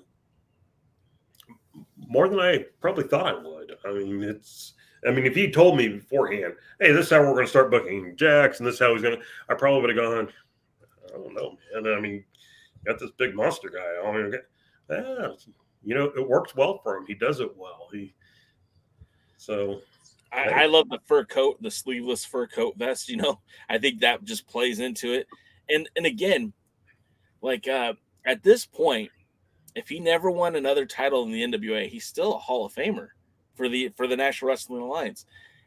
He's held the tag titles with Rob Conway and defended those titles in New Japan Pro Wrestling. He won the NWA World Championship off of Hiroshi Tenzan. Those are two huge accomplishments right there. He unified briefly the national title and the North American title that's now defunct on his way to challenge Tenzan for that title. I mean, all this happened in such a short amount of time too. So he's a two-time national champion, a tag team champion, a world's heavyweight champion, and a North American champion. I mean, I think he has all the credentials to be in whatever the NWA Hall of Fame ends up being. But yeah. Hasn't won the TV title yet. That's true, and he hasn't won the junior heavyweight title either. So I'd wanted to see him against Homicide for the junior heavyweight championship. Real quick, Poyle wanted you to know, Jane, that as one of Baby Doll's proteges, she knows. So, and then James H. Jackson says, "I do love that stuff from Chris Silvio. It's not normally what I like, but his stuff is decent to me." So, I mean, it's awesome that we're all coming here and saying, "Hey, this isn't typically what I like, but this is something the NWA is doing well." And that again, Poyo, if they listen to any of the constructive criticism that you hear, I mean, this is something we like. We want more of this. So I don't know what it sounds like. Again, I didn't see it, so I can't give an honest opinion. It sounds like something that wasn't good, but Silvio, and Jack Stane did it so well that they made it their own. Yeah. Oh my God! How very dare you? Poyle just popped DKM. He'll be back. How very dare you? Poyle, you're the best. James Bell says the movie Godzilla was released in Japan today in 1954. How fitting. We're talking about Godzilla. Vanilla Godzilla? Yeah. Let me see. And then yeah. So there you go. Godzilla was released in Japan today in 1954. Technically not true. Oh. It was Gojira. Oh, yeah, that's right, Gojira. And then Dave Scooby says, Mr. Genocide is doing well as Jack's manager. We're all, I think that's cool. That's cool that we're all looking at this and saying, hey, we enjoy this. And it's not typically our cup of tea, but we're enjoying it. Okay, Poyo says she's going to tell us something that from her own experience in NWA, and I think it applies to Silvio and Jax. Okay, we're on bated breath, Poyo. Go ahead. I think you could talk while we're waiting. Okay, yeah. I think she tried to kill me. She almost did. It's not good to make a man who's coughing like I am with my asthma laugh like that. If it wasn't COVID, it was Poyo.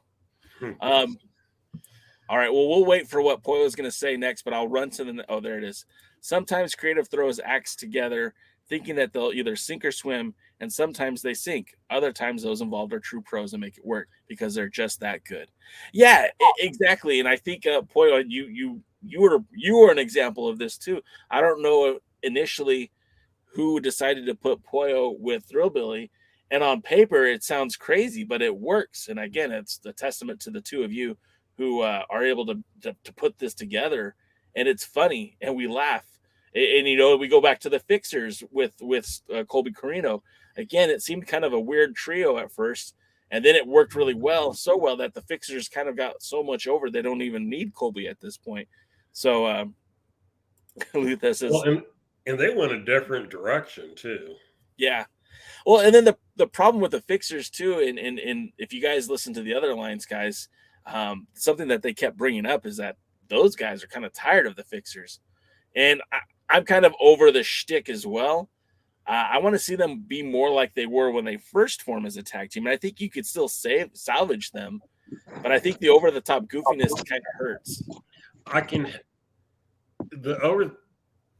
And this is, you know, a constructive criticism of some of the things that I've seen in the NWA, and we've talked about it with Nick Aldis. Sometimes when they find something that gets over or that they think should be over, Nick Aldis, you know, during his title run and in between and after and everything like that, they beat it to death. Just say it. Yes, they eat too much of a good thing. You kind of, it's like the Fixers coming out and being a little bit goofy, all of the bushwhackers. Come out, be goofy on your way to the ring, kill your opponents in the ring, go out, have the occasional interview. They've done this a little bit, but I would define it more with Bradley as the straight man, Wrecking Ball as the comic, and you know, let Bradley go out there and do the serious promo, and then let Wrecking Ball, you know, kind of do the goofy part. And we don't review USA, but I did watch it, and I did watch the segment with Billy trying to change out the tag team belts. Yeah, that was kind of rough. With just Wrecking Ball, which was a little bit weird that it was just with one of them. I got the humor, but it was too long. Yeah. And, you know, by the end, I was just saying, either take the belt or walk away. I don't care what you do anymore. Yeah, I get that. And so, but yeah, they do have a tendency to kind of beat things. And there was another example I was going to think of, which, question mark was the original question mark. I think was kind of that. I think he kind of got over with the crazy hardcore crowd, and you know, they were trying to probably do too much with him. Yeah. And even to a lesser extent, maybe Thunder Rosa. Really? You know, I like Thunder Rosa, and I was glad, but she was in a place similar to Camille in that you really weren't thinking she was ever going to lose the title. Yeah, I get that. And, you know, it's worked. That idea works better with Camille, who's kind of been this big, powerful thing. Thunder Rosa was a small, stiff working badass. Yeah, that's true. But I do think, but she was on a lot. You know, you notice you don't see Camille every episode. This is true. You know, and so she's very popular, but she's not overexposed. And so sometimes they overexpose the things that are working. Yeah. They've done well with Camille. They should probably expose Sion a little bit more, because Lord knows I've become a fan of his just for his hustling on the independent scene. Everybody's hustling. I knew you were going to do that, but that's okay. I like that song. Yeah, so again, it's finding balance. Oh, Poyo just nipped it in the bud right there. She said, so you're saying the key is to keep people wanting more. Yeah. I've heard that saying before used in the world of entertainment, and I would tend to agree with it. Yes. I think it's always, leave while they're still wanting more instead of them asking you to leave. Something like that. I know I'm butchering it. I'm like Tom Pritchard over here butchering quotes, but yeah, I mean, I do hear people in the chats. We hear people on Twitter. Yeah, they do want to see more Silas and Poyo, and I think that's a good thing. I think if they were tired of you, then that would be bad. So, you always want to leave them wanting more, of course. Well, again, Jim Cornette says it a lot, but a lot of people out in the wrestling world will say this. It's something that's locked from the territory days. I can't miss you if you don't go away. This is true. And so when, I know story very similar to what Poyo's talking about here. Almost everybody I know loves chocolate, but I have one friend who absolutely cannot eat any chocolate. And it was because when she was young, she used to eat those, what was it, Mars bars? Yeah. And she said one day like after Halloween or something, she ate a whole bunch of them and threw them up. And yeah, she can't do chocolate anymore. So I don't eat Raisinets anymore. Well, Same reason. That's also the fact that they have raisins in them. But anyway, but yeah, I mean, we said this a lot when Nick Aldis first lost the title. They need to take him off TV. We needed to miss him. We liked Nick Aldis as a wrestler. We liked some of the promos he gave. They're a little long or whatever. Great promos, but we needed time to miss him. Right. And if they had used him like he's currently being used, which, by the way, will lead to the conversation maybe if we ever finish up on Power of, what is Nick Aldis's future with the NWA? And yeah, you're right. If he had gone away, we would all be clamoring for him to be back right now. Even this guy, the guy, the ham sandwich eating jabroni, would say, hey, Aldis is the best guy on the roster. Why isn't he in the title hunt? But, that's the thing. They pushed him so quickly once Murdoch lost the title that we didn't get a chance to breathe. In fact, he was around more than Murdoch after he lost the title. Yeah. And he was supposed to have an injury and he was supposed to be off TV, but he was still on TV. He never went away. We never got a chance to miss him. Yeah. But, but I mean, not to beat that old dead horse. Yeah. But, like Poyo says, there's a reason you don't necessarily want to see everybody every week. You want to give them, let them have like a little story. Yes. On a TV taping, give everybody a little 2, 3, 4 week story that you can tell. And then then it doesn't have to be in a row, but then let that go. Another good example that they did when Pope was TV champion. 1 week they would set up a challenger for him. The next week he'd defend the title, or in 2 weeks he'd defend the title against, whoever won. And so simple, keep it simple, nice little story. You had something that you could always count on. You had a main event that you always knew that was kind of what it was going to be. Yeah. TV title thing and everything. So if you find the good balance, I'm not over the fixers yet. Sorry to the other Alliance guys. Yeah, I mean, they don't need to do any more fixers power surges for 3 or 4 months, 5, 6 months, or whatever. But I don't have any problem with them keeping the U.S. tag titles for a while. I don't have any problem with them being seen every 2 to 3 weeks on USA, or every 2 to 3 weeks on Power, or wherever you want to put them.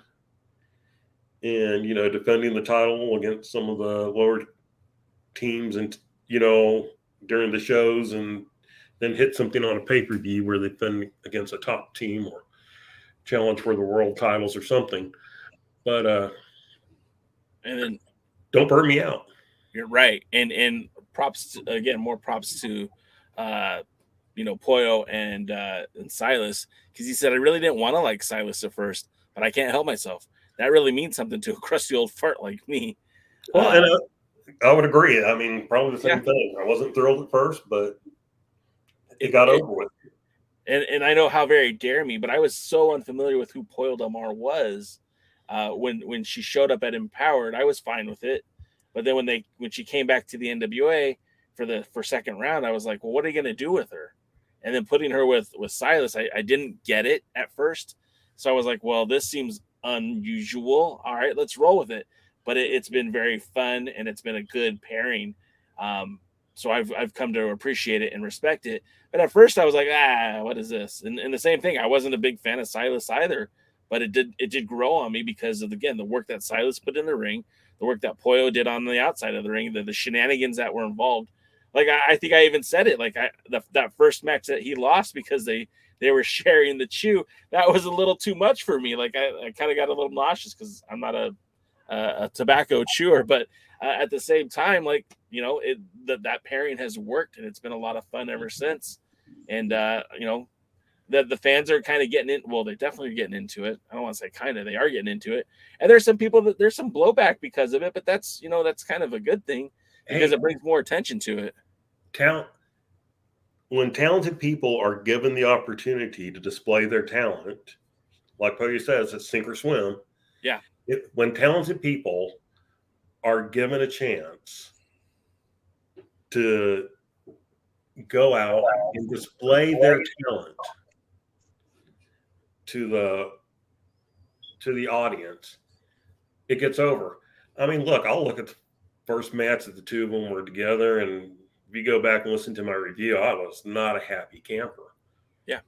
But watching them over the time, watching Silas in the ring, especially his match with Davey Richards, again, it's hard to look bad against Davey Richards, but you still got to pull your part. Yeah. And, he certainly did. And you sat there and go, man, this is a guy who could be a, contender for the national title, TV title, for sure. Maybe eventually a challenger to the world title. I don't think I see him as a world champion at this time, but that doesn't mean it wouldn't change over the years. Of course not. And so it's just, talented people, when given the chance, can certainly, pull victory from the jaws of defeat.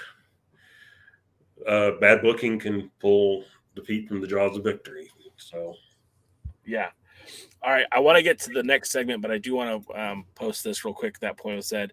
Listen, we are pro wrestlers. We know not everyone is going to be a fan, and that's okay. If you object because we don't appeal to you as performers, well, 95% of the objections were because of what and who I am, or who and what I am, excuse me. So, yeah, I mean, I don't think that was anything that bothered me. I just didn't like the Chaw segment. But other than that, I think for the most part, this audience has been on board. We enjoy the interaction. It's been fun. That's the thing about wrestling for me. It's got to be fun. And if it's not fun, then I feel like, what am I doing? So, I mean, I guess that's all I have to say about that. But I want to get to the next segment because otherwise we'll be here all night. Next up, we get not us. Yeah. Next up, we get May in the back with Tyrus, and this was awesome because. What? Well, first of all, okay. Can I hold on? I think I heard something wrong. Repeat that. Let me say it again. This was a good segment for Tyrus because you didn't have Black G's out there. You didn't have Austin Idol out there. You didn't have anybody from Idol Mania Sports Management. It was just Tyrus. Now, I did not like the fact that he was holding the TV title. But again, we talk about continuity issues and the way they film it. He shouldn't be holding the TV title if they've already had a match to crown a new TV champion. So that kind of irked me. But you had a very serious Tyrus. And there's no doubt about it. Tyrus can cut a promo. He's got the gift of gab for sure. He announced that next week him and Trevor Murdoch will be teaming together to take on the Pope and the mystery opponent. And they didn't say who that opponent was, but I kind of get the feeling it might be Matt Cardona. And it just was a really good promo where he put over Cardona, he put over Trevor Murdoch, and he put himself over. He's saying, look, I'm not even living in my house anymore. I moved out because I can't get over what happened. I can't get over losing to Trevor Murdoch, and I know that I could beat him. So it was just a very impassioned promo. There was no silliness. It was all seriousness. And to me, that's one of the best things that I've seen out of Tyrus since he joined the NWA. What do you have to say, DK? I enjoyed the segment because he can talk, and they're back to using Mae Valentine the way she should be used. Right. Which, this is it. If you want to know how she should be used, this segment was a good example of it. Wasn't that long ago she was fawning over Tyrus. Yeah. Things that we didn't fully understand. That had never been explained to us why. All of a sudden she was this huge Tyrus fan.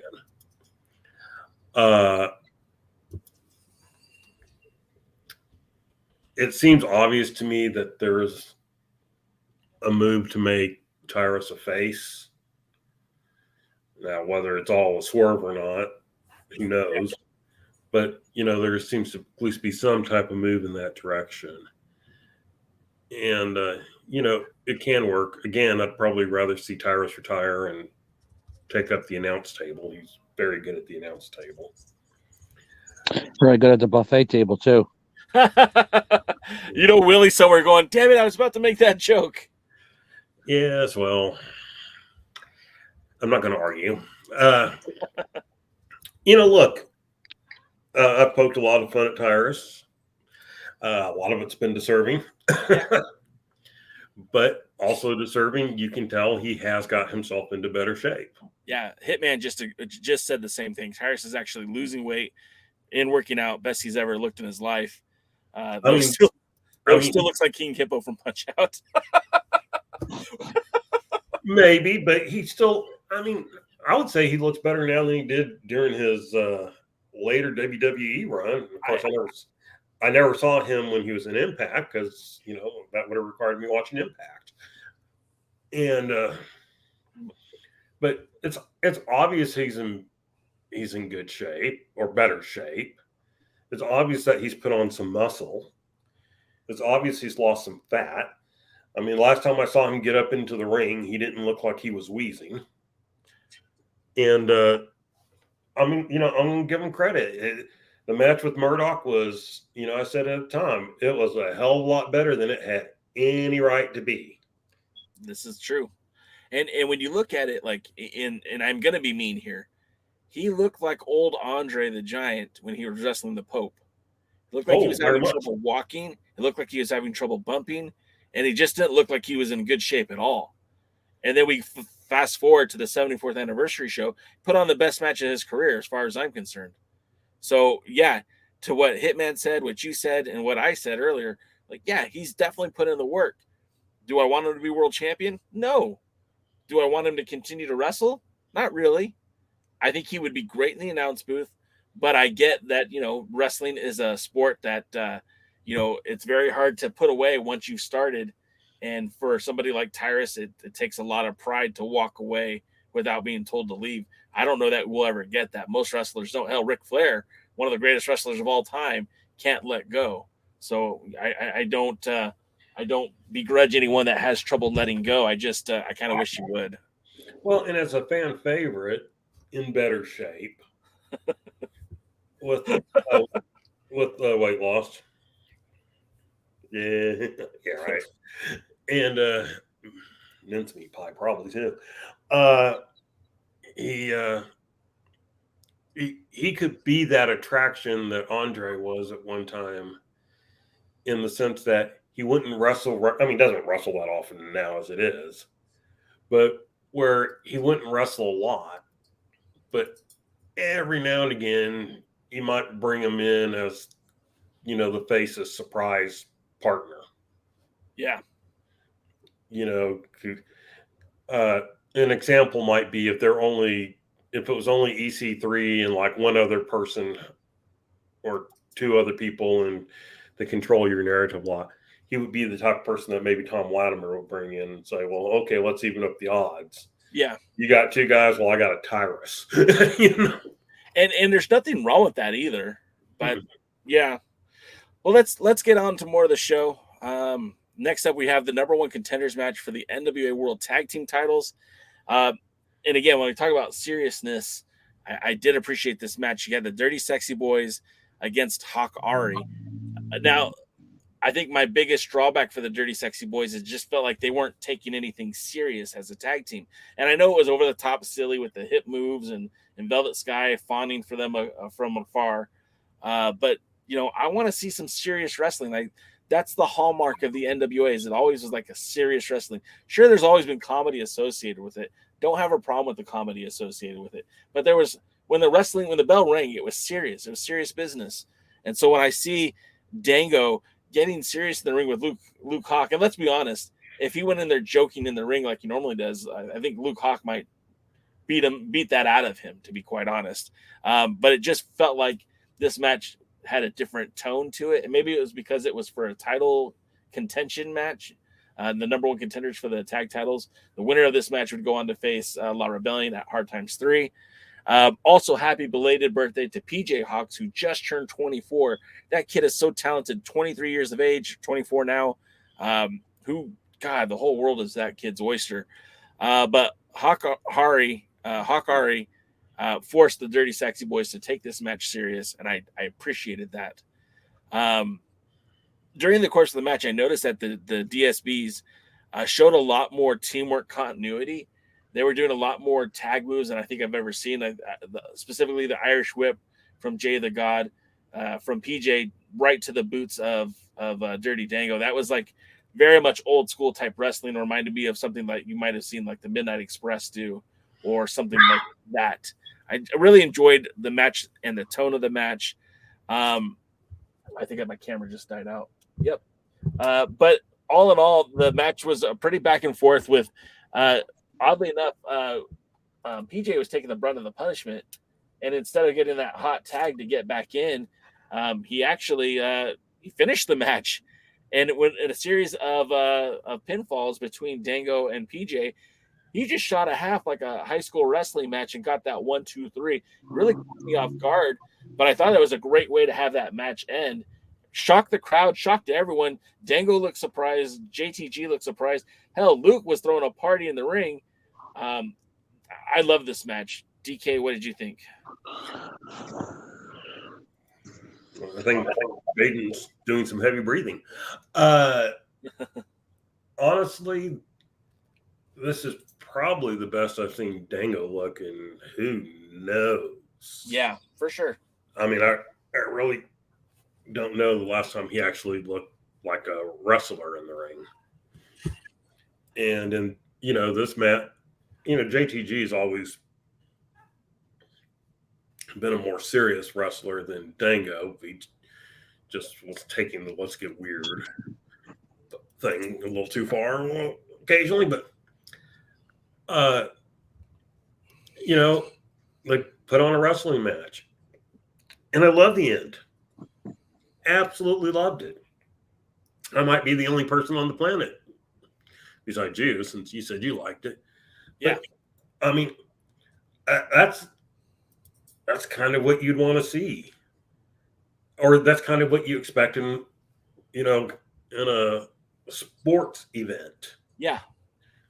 Guys going in, taking their holds, taking their pin attempts, and then, taking their shot, getting the guy over and getting his shoulders down. 1, 2, 3. That's your goal. That's what wrestling is supposed to be. Why I don't like sports entertainment is because, they're there playing to the crowd, not going to get pinned, not going for a pinfall. Hey, Jaden, I want to. Oh, go ahead. I'm sorry, DK. I was going to say, even in boxing or MMA, when they play to the crowd, they don't, they still, their goal is still to, they don't not take the shot. Right. They don't stop and go, oh look, I got my guy down. I'm going to run around the octagon or the ring, and and yell at the crowd and everything like that. I'm not going to go finish them off. Well, hell no. You go in for the kill. And in this case, it wasn't an injury thing, but it was like, my goal is to get your shoulders on the mat for 3 seconds, and we're going to keep trading our moves or doing our thing until that happens. And out of nowhere, it happened. 1, 2, 3. We had a winner. It was beautiful.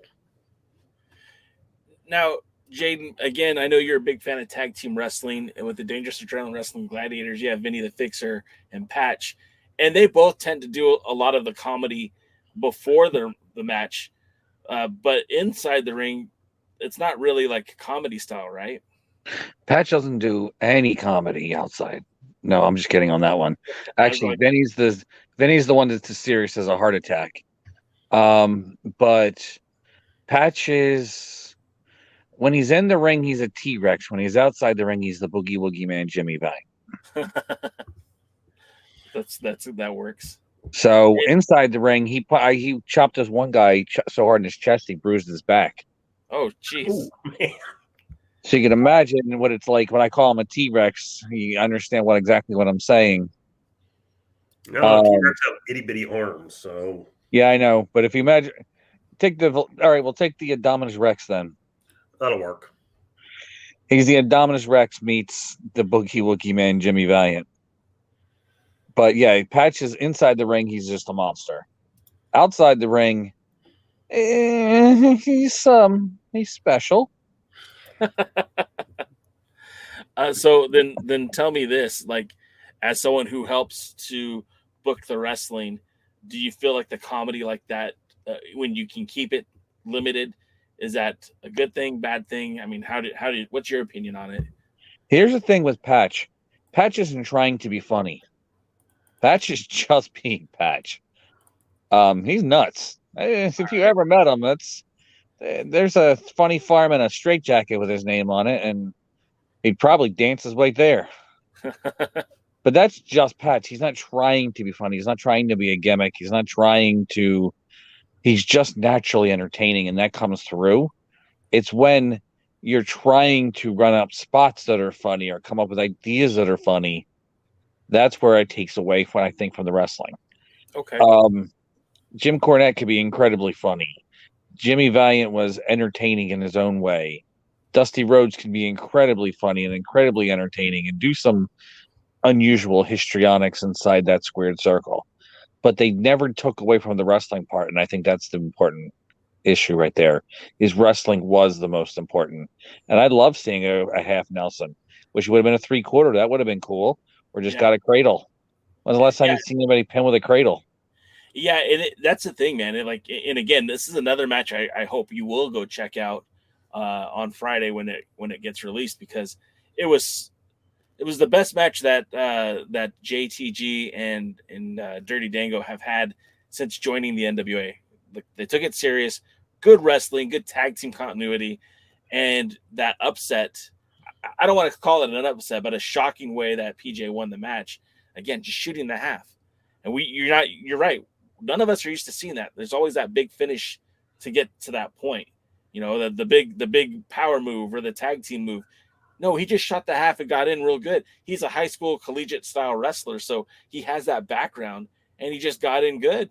And that was it. And it was like, I don't feel like that hurt Dango and JTG. If anything, it just shows like, hey, any given Sunday, any tag team can win. So, but yeah, we'll go to the next segment. But that was a good match. And like I said, I was very disappointed by last week's Power Surge. And I know it was, I know it was a Velvet After Dark. I know they're just stretching out the material. But this wrestling-wise, promo-wise, everything was so much better this week. And I was very happy with that. Next up, we have Kyle Davis at the Control Center. Normally, he's hyping up the pay-per-view. Looks like we have some audio issues. Then the video cuts out, and we've got the Sinister Minister, who announces that there will be a Voodoo casket match with Natalia Markova with Maxi Impaler will be taking on Natalia Markova in a voodoo casket match. Now, I don't exactly understand why this is a matchup that's happening, but I know that there It's has in been Louisiana.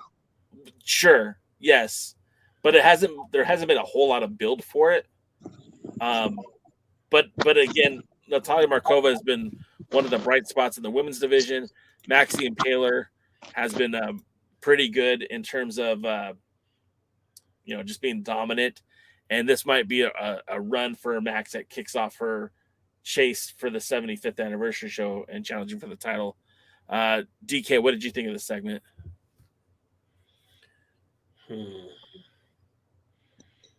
Didn't like it. I just don't like. That's a little too sports entertainment for me. Sure. I mean, I didn't care about the match announcement. Sure, whatever. And if he had thrown to Sinister Minister or said, "We got this tape from Sinister Minister," right, that might have been a little bit more entertaining for you. Well, would have made sense to me, not just this. Oh, look! Somehow I've managed to cut out this on this tape shove. I have managed to. That's a fair point. I've managed to cut out this live broadcast for my own live broadcast. That's a fair point. Come on, guys. But we can keep it simple. It's not rocket science, man. It's not rocket science. Keep it simple. Next up, okay. Now, Poyo, I know these are your coworkers. If you want to leave now, that's fine. But this is where the show took a shit. An absolute giant stinky shit. And we've talked about it on the show. I don't like that they're using the Mongrovian gimmick at all. I don't think there should be a question mark. I don't think there should be a question mark 2. I don't think there should be a question mark 3. This is all very offensive to me. And especially when we're talking about a real person who passed away, that was basically the person that created the gimmick. It's very distasteful to me and uninteresting. On good terms. I mean, I think that's the thing that bugs me. It's one thing if it had been like, oh, they were all best friends at the time of his tragic passing. But, I mean, they were not on good terms. They did not like each other. And so that's where I have the issue. So, yeah, you may own the right to it. But, I always say the right to do something doesn't make it the right thing to do. I think I've heard you say this before. Just because you can doesn't mean you should. Right. And this was a weird segment anyways. It was the whole showcasing Mongrovian karate. Look, I'm not going to review it. It was shit. The only thing that I will point out is after the segment, Gaggz the Gimp came out to help the question. I call him the question mock because it's not the question mark. You got the question Mac, who is Rodney Mack, and then you've got the question mock, who is the mock question mark. And for some reason, Gaggz the Gimp comes out to make the save and then gets beaten up by Sal the Pal. So it just, the whole thing was dumb. And now I have a question. Sure. Because sometimes when I don't like something, I'll fast forward through it. Okay. And so I'll acknowledge that I fast forward through a lot of this, but I did see the ending because I was trying to figure out who the third mask guy was until I found out it was Gaggz. Yeah. And then Sal came out and was beating up Gaggz. And so where did I miss that Gaggz is on the outs with the ministry? As far as we know, we don't know that. It hasn't been presented to us yet. I mean, we just saw him on Saturday hanging out with the Sinister Minister and Maxi Impaler in that 2-on-1 handicap match when he was terrorizing Taryn Terrell with the tongue, which again was a very tasteless segment as far, if you ask me. But again, the whole thing is like, it didn't make sense anyways. He just runs out to make the save. Like, he was never a baby face as far as I could tell. And now all of a sudden he's doing baby face stuff. And the reward for that is Sal beat him up for it. And Yeah, No good deed goes unpunished. yeah, I well, guess. it was like it was being done at the ministers, and I was just like going. I know I will fast forward or get up and make coffee, or sometimes a 3-course meal, and but I was very confused by that, and we'll just leave it at that. The wet willy, I can't say that I didn't love it, but I probably wasn't as turned off by it as Jay was. Fair. It was, for me, it was more of a sigh type moment. Like, oh, why? I mean, I guess that's how it was for me too. I'm just like, what's the point of this? Like, what is this adding to the match? Max is already kicking the shit out of both these ladies. I'm gonna lose my monetization. I've been cussing a lot tonight. Max was beating the crap out of both Taryn and Natalya, like easily. I didn't get the point of Gaggz trying to get inside the mind of Taryn Terrell. Like, he didn't have to get inside the mind of Taryn Terrell. She was already like she was already defeated in some ways. Well, I'll give Gaggz this. I will give Gaggz this. If given the opportunity, I'd probably take it with Taryn. Stick my tongue in her ear. So I'm just saying that I hold nothing against him for doing it. I understand that part. But I'm talking about the wrestler in the mask, not the. What DK means is with consent. With he consent, would love to put his tongue in. Okay. Yes. If given the opportunity, if someone said, "Hey, as part of this thing, you get to stick your tongue in Taryn Terrell's ear," I'd probably go, "Okay." Yeah. I'm more worried about with DK's tongue coming out the other side. Oh, hey, oh, it's not enough over here. All right, let's move on. Next up, we have Tag Team War. Now, I did real say quick. Go ahead. But with DK pop or trunk? How very dare you? This show has just turned PG-13. DK After Dark. And, which one of us is JC Ice?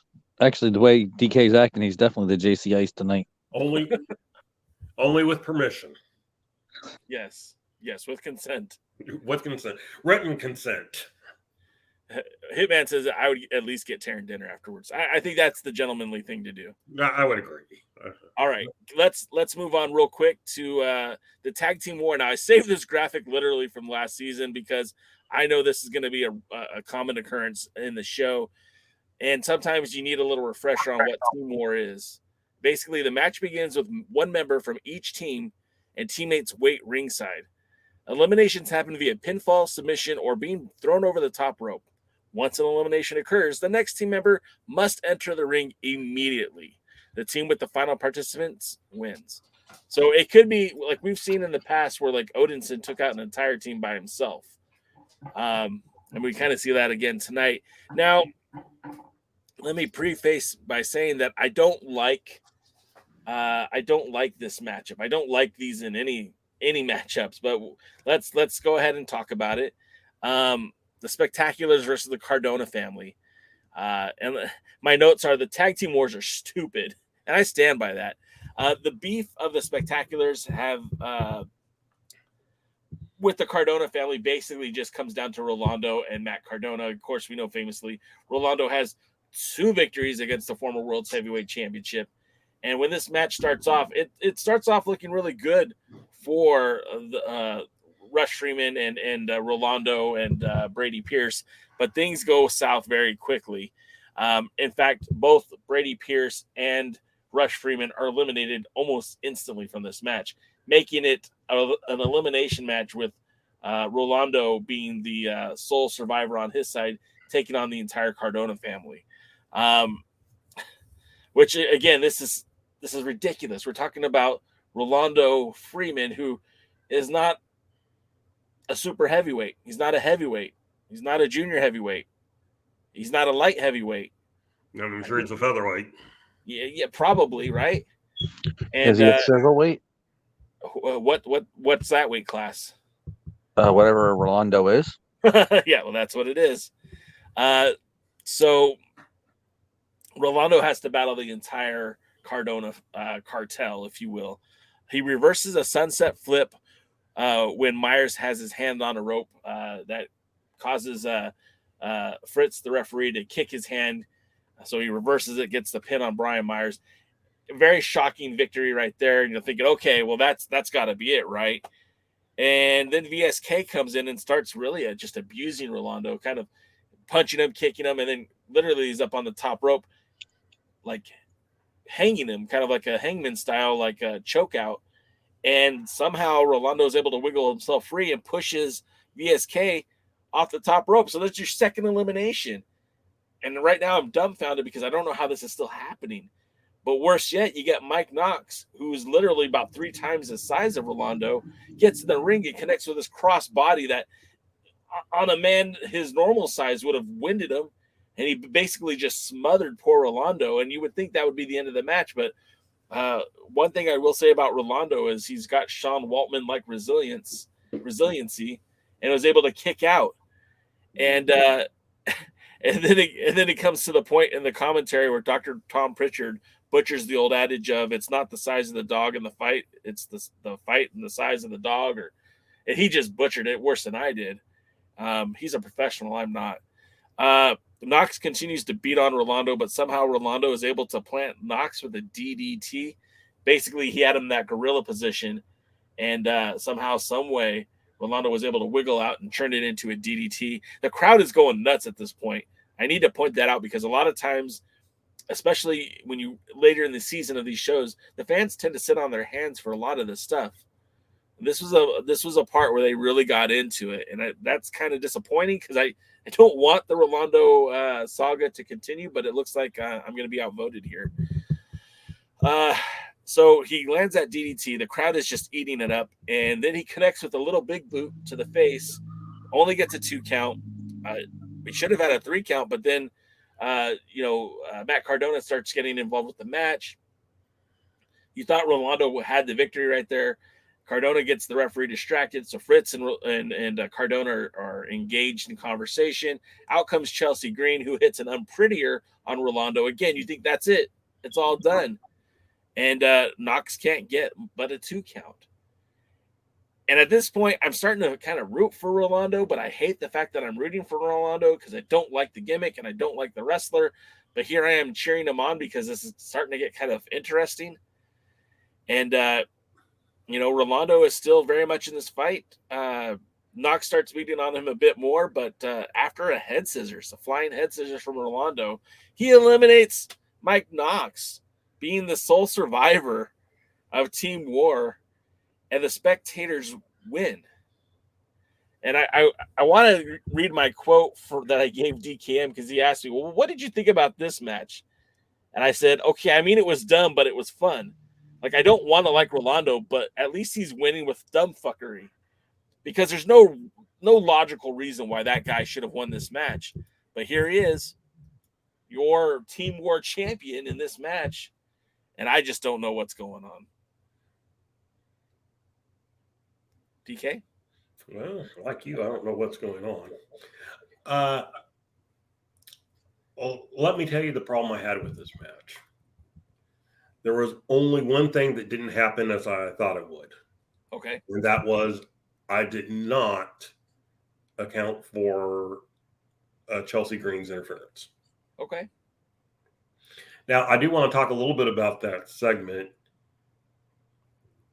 in why I don't like about matches like this, but what you do as a heel, even in matches like this. You said doo-doo. Doo-doo. One thing is the match is pinfall, submission, or over the top rope. So what's not included in that? Boy, it's disqualification. Disqualification. Right. So at any point after it was just Rolando, Cardona could have gotten in the ring and helped beat the crap out of him, whatever. Yeah. All right, so it doesn't necessarily make sense that you don't take out a pair of brass knucks and beat them silly or something. So, but this is one of those things that you do even when matches are no disqualification. They kept the ref distracted when they didn't have to. But it's good because that's what gets the fans. Yeah. And again, old timers will tell you that in no disqualification matches, the heel still cheated behind the ref's back, even though they didn't have to. Yeah. You still cheated behind, because that's what aggravated the fans. And remember, old time wrestling was all about getting the fans in the arena to hate you. Yeah.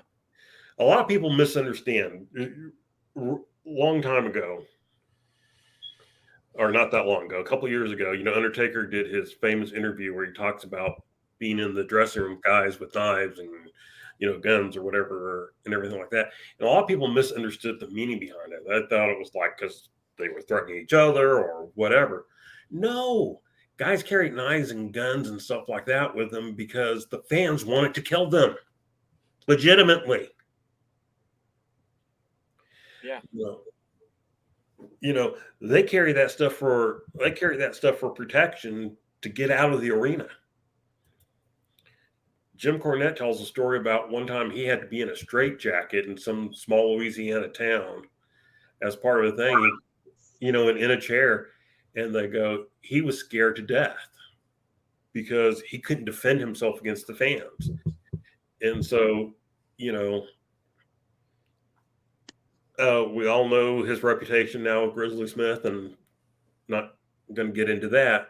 But he talked about how Grizzly Smith, who was the assistant booker and the agent that was out on the road with them, and Jim was telling him, he goes, I'm worried about it. He goes, don't worry about it. I'll take care of it. He goes, so Grizzly Smith came out, sat behind Jim, and just kept his hands on his shoulders. Yeah. And because that kept the fans satisfied that Cornette wasn't going to interfere, and no one was going to take a pot shot at him while Grizzly Smith had a hold of him. And so,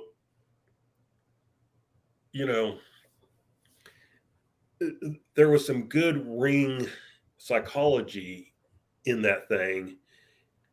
Just so predictable, absolutely predictable based on what they've been doing. I knew it was going to be one of those things where that because of the way they're booking him at the moment, that he was going to find a way to win. Yeah. And kind of through their own stupidity too sometimes. Well, and that's the thing too. Like the Cardona family is very they're not the smartest bunch, right? And certainly not portrayed as the smartest. Especially not in this match. And look, I get the reason why you put Rolando in that moment, and again, it's a special attraction. I think it was Hitman that says, as much as he likes Rolando on TV, it has to stop with him beating the Cardona like this. Rolando isn't the NWA version of what AEW had with Marco Stunt. He should be more like Spike Dudley. And I mean, even that would be fun too, right? I kind of think he might be the NWA version of the Microman that MLW uses. And not that he's that much of a little person, but I just think him getting these victories, he's closer to them. Yeah, him getting these victories, it's going to have to lead to something. And I'm all right with him being in the junior heavyweight division, where he'd still be the smallest guy in the junior heavyweight division. But I really don't want to see him challenge for the world title. And I'm tired of seeing him get victories over guys like Matt Cardona. Like, I feel like he's not even the biggest guy on the planet. But why is he? Not that I rave about Mike Knox, but I mean, Mike Knox should have power slammed him and pinned him. Yeah. Well, let's jump. Again, this goes back to what we were talking about in the tag team match. Yeah. What's the goal? The goal is to pin him. Right. to get a victory and not do something stupid. And I understand that there's supposed to be a little bit of arrogance on the heel part, but not when you keep seeing how he keeps winning. Right. And especially after that, it's like he's just beat two guys of yours. Pin him. Then you can beat him up after the match. Agreed.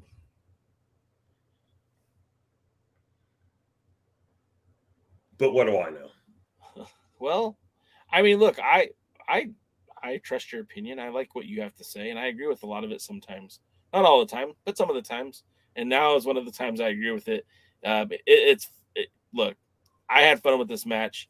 I will admit to that. I did enjoy it, but I don't want more of it.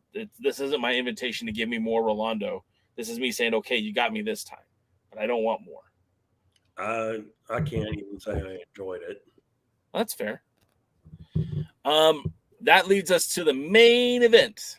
And it's kind of funny to me that they're already crowning a number one contender when they don't actually have a champion yet. And that kind of, I mean, if this is any indication, I think we know who's going to win the TV title now. But this is our triple threat match for a number one contendership for the TV title that perhaps maybe we'll see on the night 2 of the premier live event, the Power Trip event. We've got Judas versus Gustavo versus Strong Boy Mims.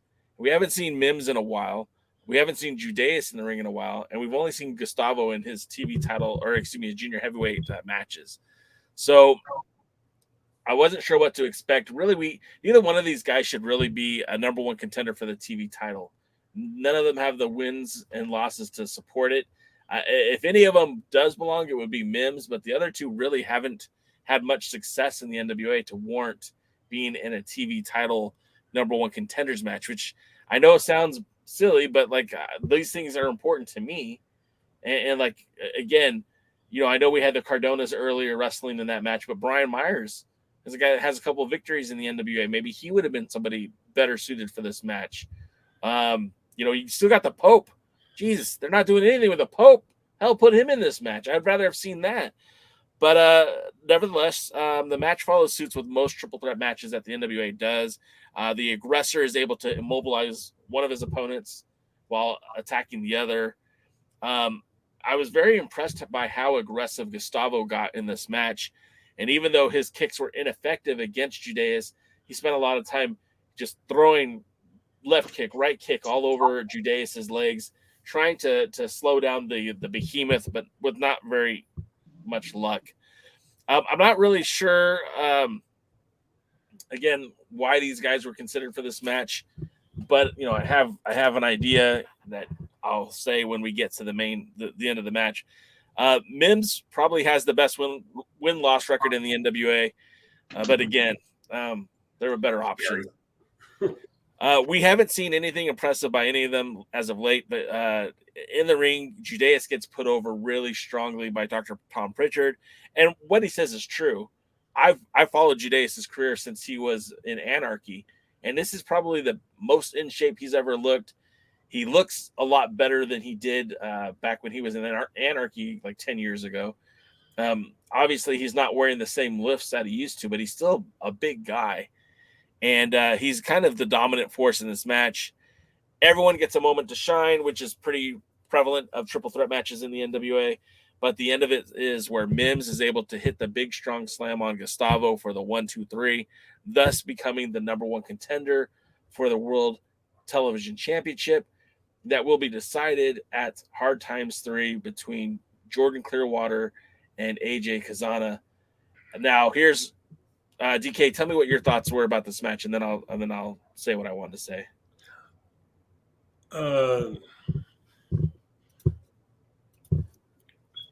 It was kind of a silly little match, but okay, here's my problem. Here's why I can't get into this match. What happened last time they had a three-way for a number one contendership? Threw it out the window. Right. I mean, the Taya won. A few weeks later, they go, well, what's her name didn't really lose. Kylan didn't really lose, so we're going to give her a chance again. So then she wins, and then of course the other person in it gets in through malfeasance, but she at least had to win a match to even do that. Yeah. Last time we saw Judea, Silas done whooped that ass. Yeah, that's true. So why wasn't Silas in this? So and so I mean we already have this thing. When we saw a number one contender crown for the world title, we saw Billy just throw it out the window. But Billy joked about it.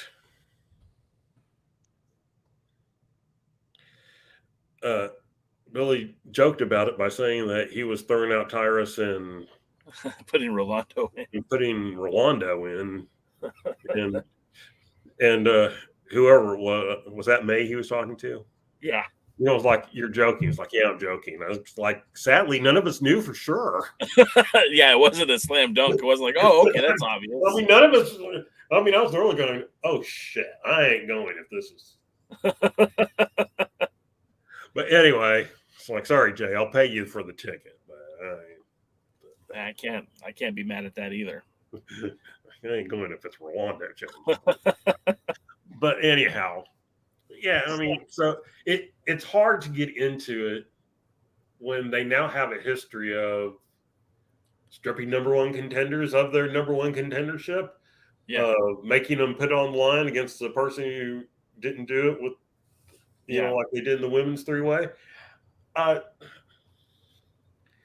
So, I mean, the match is as good as it could be for the people that were involved. I was glad Mims won. Same. Because I feel like Mims should be in the TV title picture. That's kind of where I have him. Gustavo obviously should be wrestling at the junior heavyweight thing. I mean, Billy likes belts. Let's get a U.S. junior heavyweight championship. And then rename the national title to the U.S. heavyweight title. And then have some consistency across there. You're asking for too much, my friend. I know.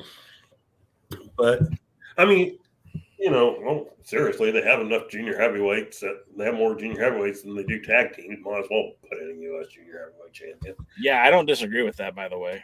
And, I mean, other than me generally being against them adding more belts.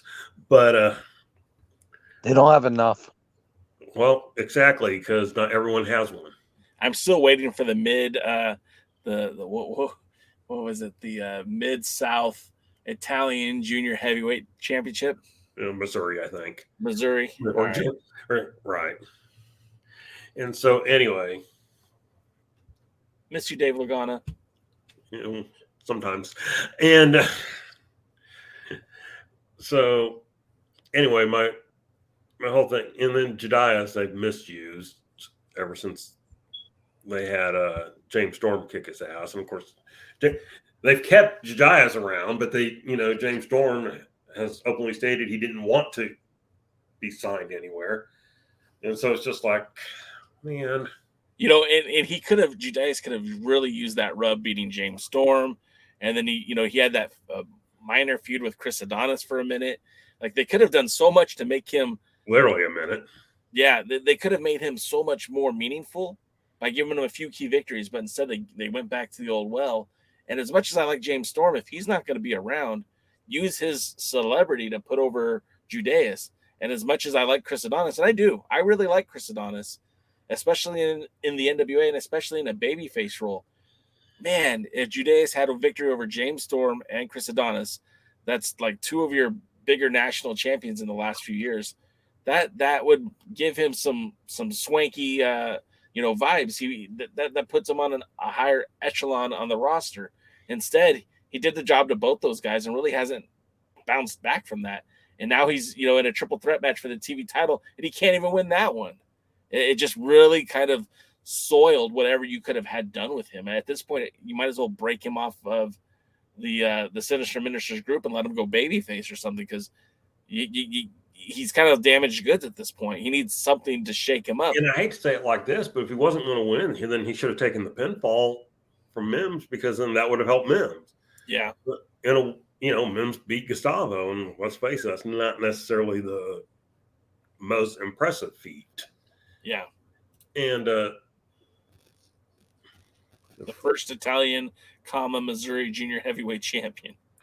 Well, yes, but that's not the way Dave did it. And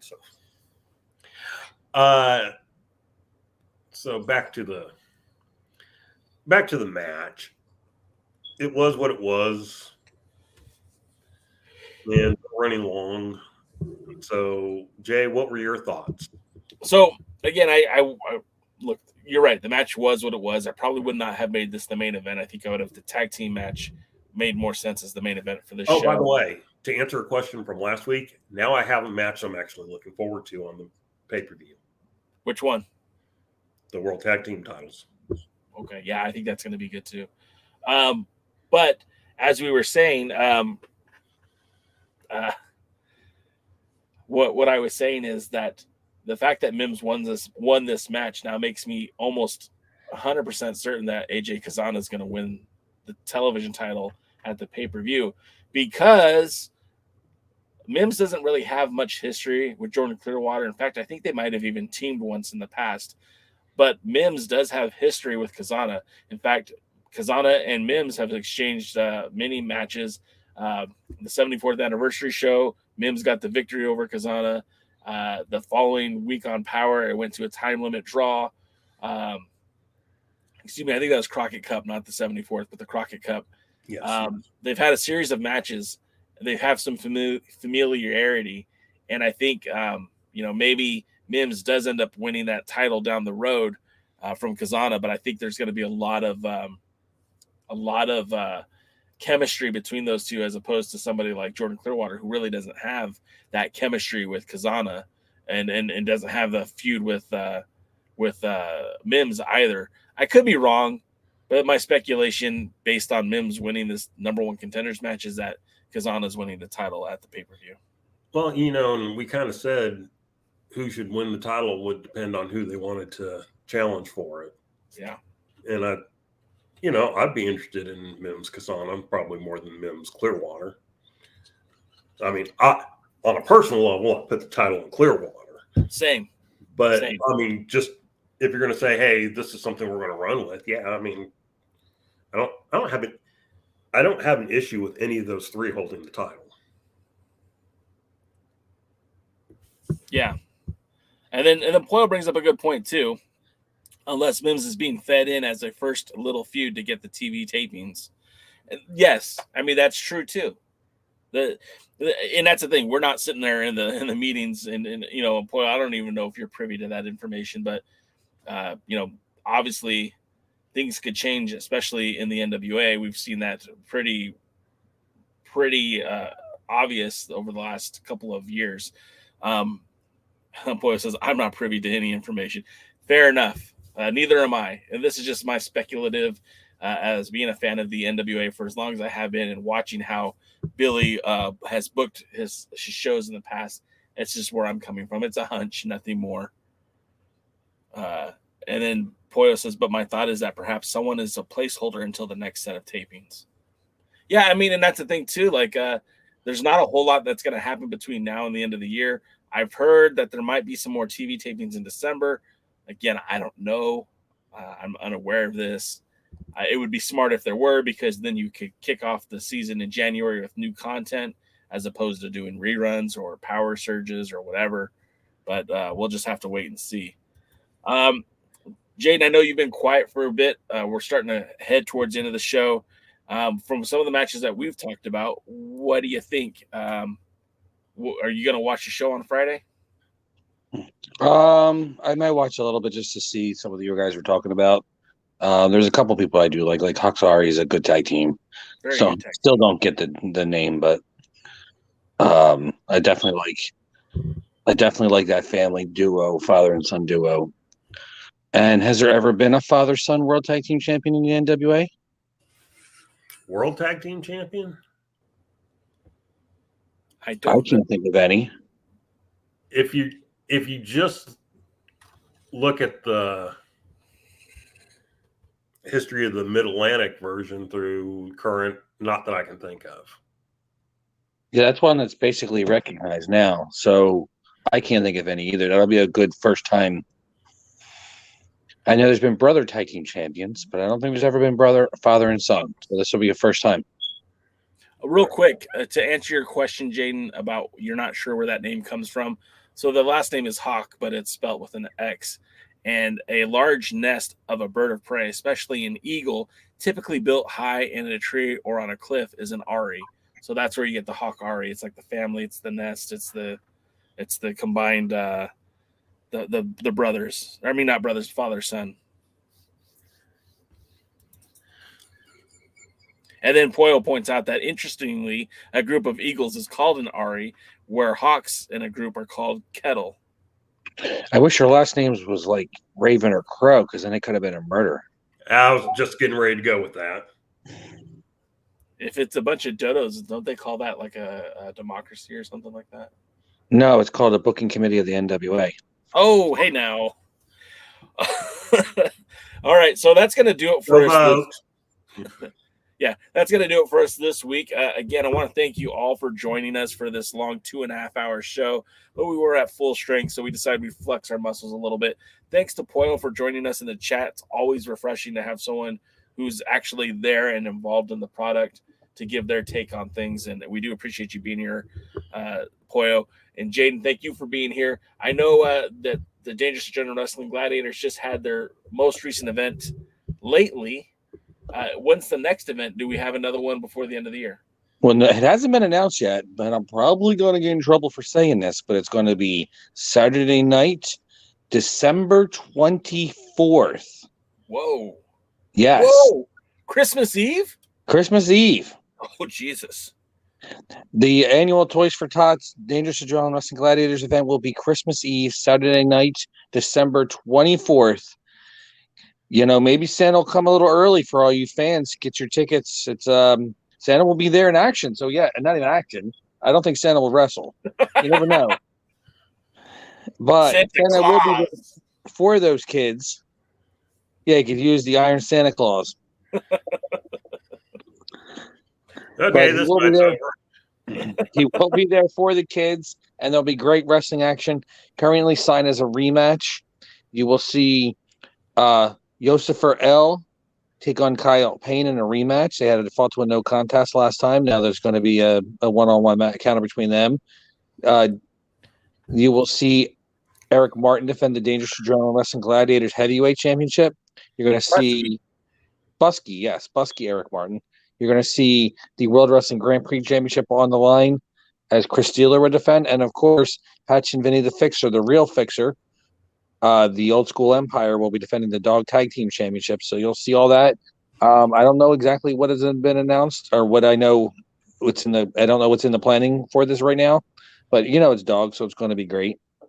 And also, if you want, on the Dog YouTube page right now, they just posted the last match that you're going to see of Alpha Dog Adam Chandler taking on Ty Thomas. I know it's a little spoiler, but go watch it. It's really, really good, and I want you to enjoy how good that match is. DK, have you seen it yet? I have, actually. I watched it earlier today. Earlier today? What was your opinion? You know, Dog's got the best wrestling out there on YouTube right now. So make sure you check it out. You go to our YouTube and add us all, and we try to get the Thrive to 1,000 subscribers. If we get to 1,000, Dr. Zirconium said he would put Dave Dahl in a dunk tank. You got to put that on YouTube. Oh, yeah, there's 1,000 views right there. 100,000 views. But, yeah, so make sure you check out and subscribe. And then also make sure you go to alliance-wrestling.com. And make sure you check out DK's royalty site because he's a royal pain in the derriere. I was going to say trunk popper. Yeah. Just real quick, let me also jump in on the plugging of the Dangerous Adrenaline Wrestling Gladiators YouTube page. I frequent that page quite a bit because I do enjoy the action there. And there are so many good matches from their events that you need to check out. Now they did an event that was with the K9 police in New Jersey in Gladsboro. A lot of really good matches. You're seeing those stuff pop up. I mean, during a hurricane, by the way. Yeah, it was the tail end of it. it looked pretty rough out there. I mean, you could see, like, we've talked about Ray Jazz on this podcast a lot, and you could see him now working for United Wrestling Network. You could see him now wrestling for MLW, but you could see him cut his teeth in the world of pro wrestling right there with Dangerous Adrenaline Wrestling Gladiators. There's all kinds of great matches on there, and it's absolutely free. All you have to do is subscribe, and you can be notified when those matches come up, which is what I do because I enjoy watching those matches. And I hand over my heart. Even if I didn't know the people at Dangerous Adrenaline Wrestling Gladiators, I would tell you to watch it because the talent and the matches are good. Your intelligence will not be insulted. It's fun pro wrestling. It's fun for the whole family. If you do live in the New Jersey area or that tri-state area, get yourself out to one of the dog events because you definitely will enjoy it. You can buy the seat, but you'll only need the edge. Make it a quint state area because Maryland's not that far, Delaware's not that far, New York's not that far, Sure. Pennsylvania's not that far, New Jersey isn't that far because it's in New Jersey. It's in New Jersey. Texas isn't that far. California isn't that far. But, well, I mean, I know there's no matches have been announced yet, but I do plan on coming out to an event in 2023. It is, I'm waiting for Dr. Z to give me some dates because I will be there. I will be doing maybe a live podcast before the show. We'll see. But, in 2023, the Alliance guys will be in New Jersey taking in one of those dog events. Yeah, nobody from Jersey ever uses that phrase. Only people pretend. And no one from California calls it Cali either. So there you go. Aren't you Jay Cali? No, I'm Jay Cal, but that's because my last name's Kaylee and it's CAL. So anyways, we're getting off topic here. Mr. DKM, if folks want to follow you on the socials, how could they do that? Oh, first, stop drinking. All right. Second, go to @DKMFWTX. Primarily on Twitter if you want to actually hear any of my thoughts on wrestling whenever I feel like posting on Twitter. Also, don't forget that our World's Heavyweight Champion, Trevor Murdoch, does defend the title this weekend at the World Legion Wrestling 20-year anniversary. I don't know if that match will be available on YouTube or whatever, but keep your eyes to what World League Wrestling is producing because we might get to see that match sooner than later. And again, we'll be back on Tuesday with the pre-party, followed up on Wednesday with the other Alliance guys. And the three of us chuckleheads will be here on Thursday as we walk towards the NWA Hard Times 3. Jaden, DKM and I will be there. Jaden won't be. But that we know of. Well, maybe he will. I think he just I'm not coming. I'm not coming. I think he just died at the idea of it. All right, guys. Well, thanks again for being here. Enjoy the conversation very much. While you're at it, make sure you check out Dubby.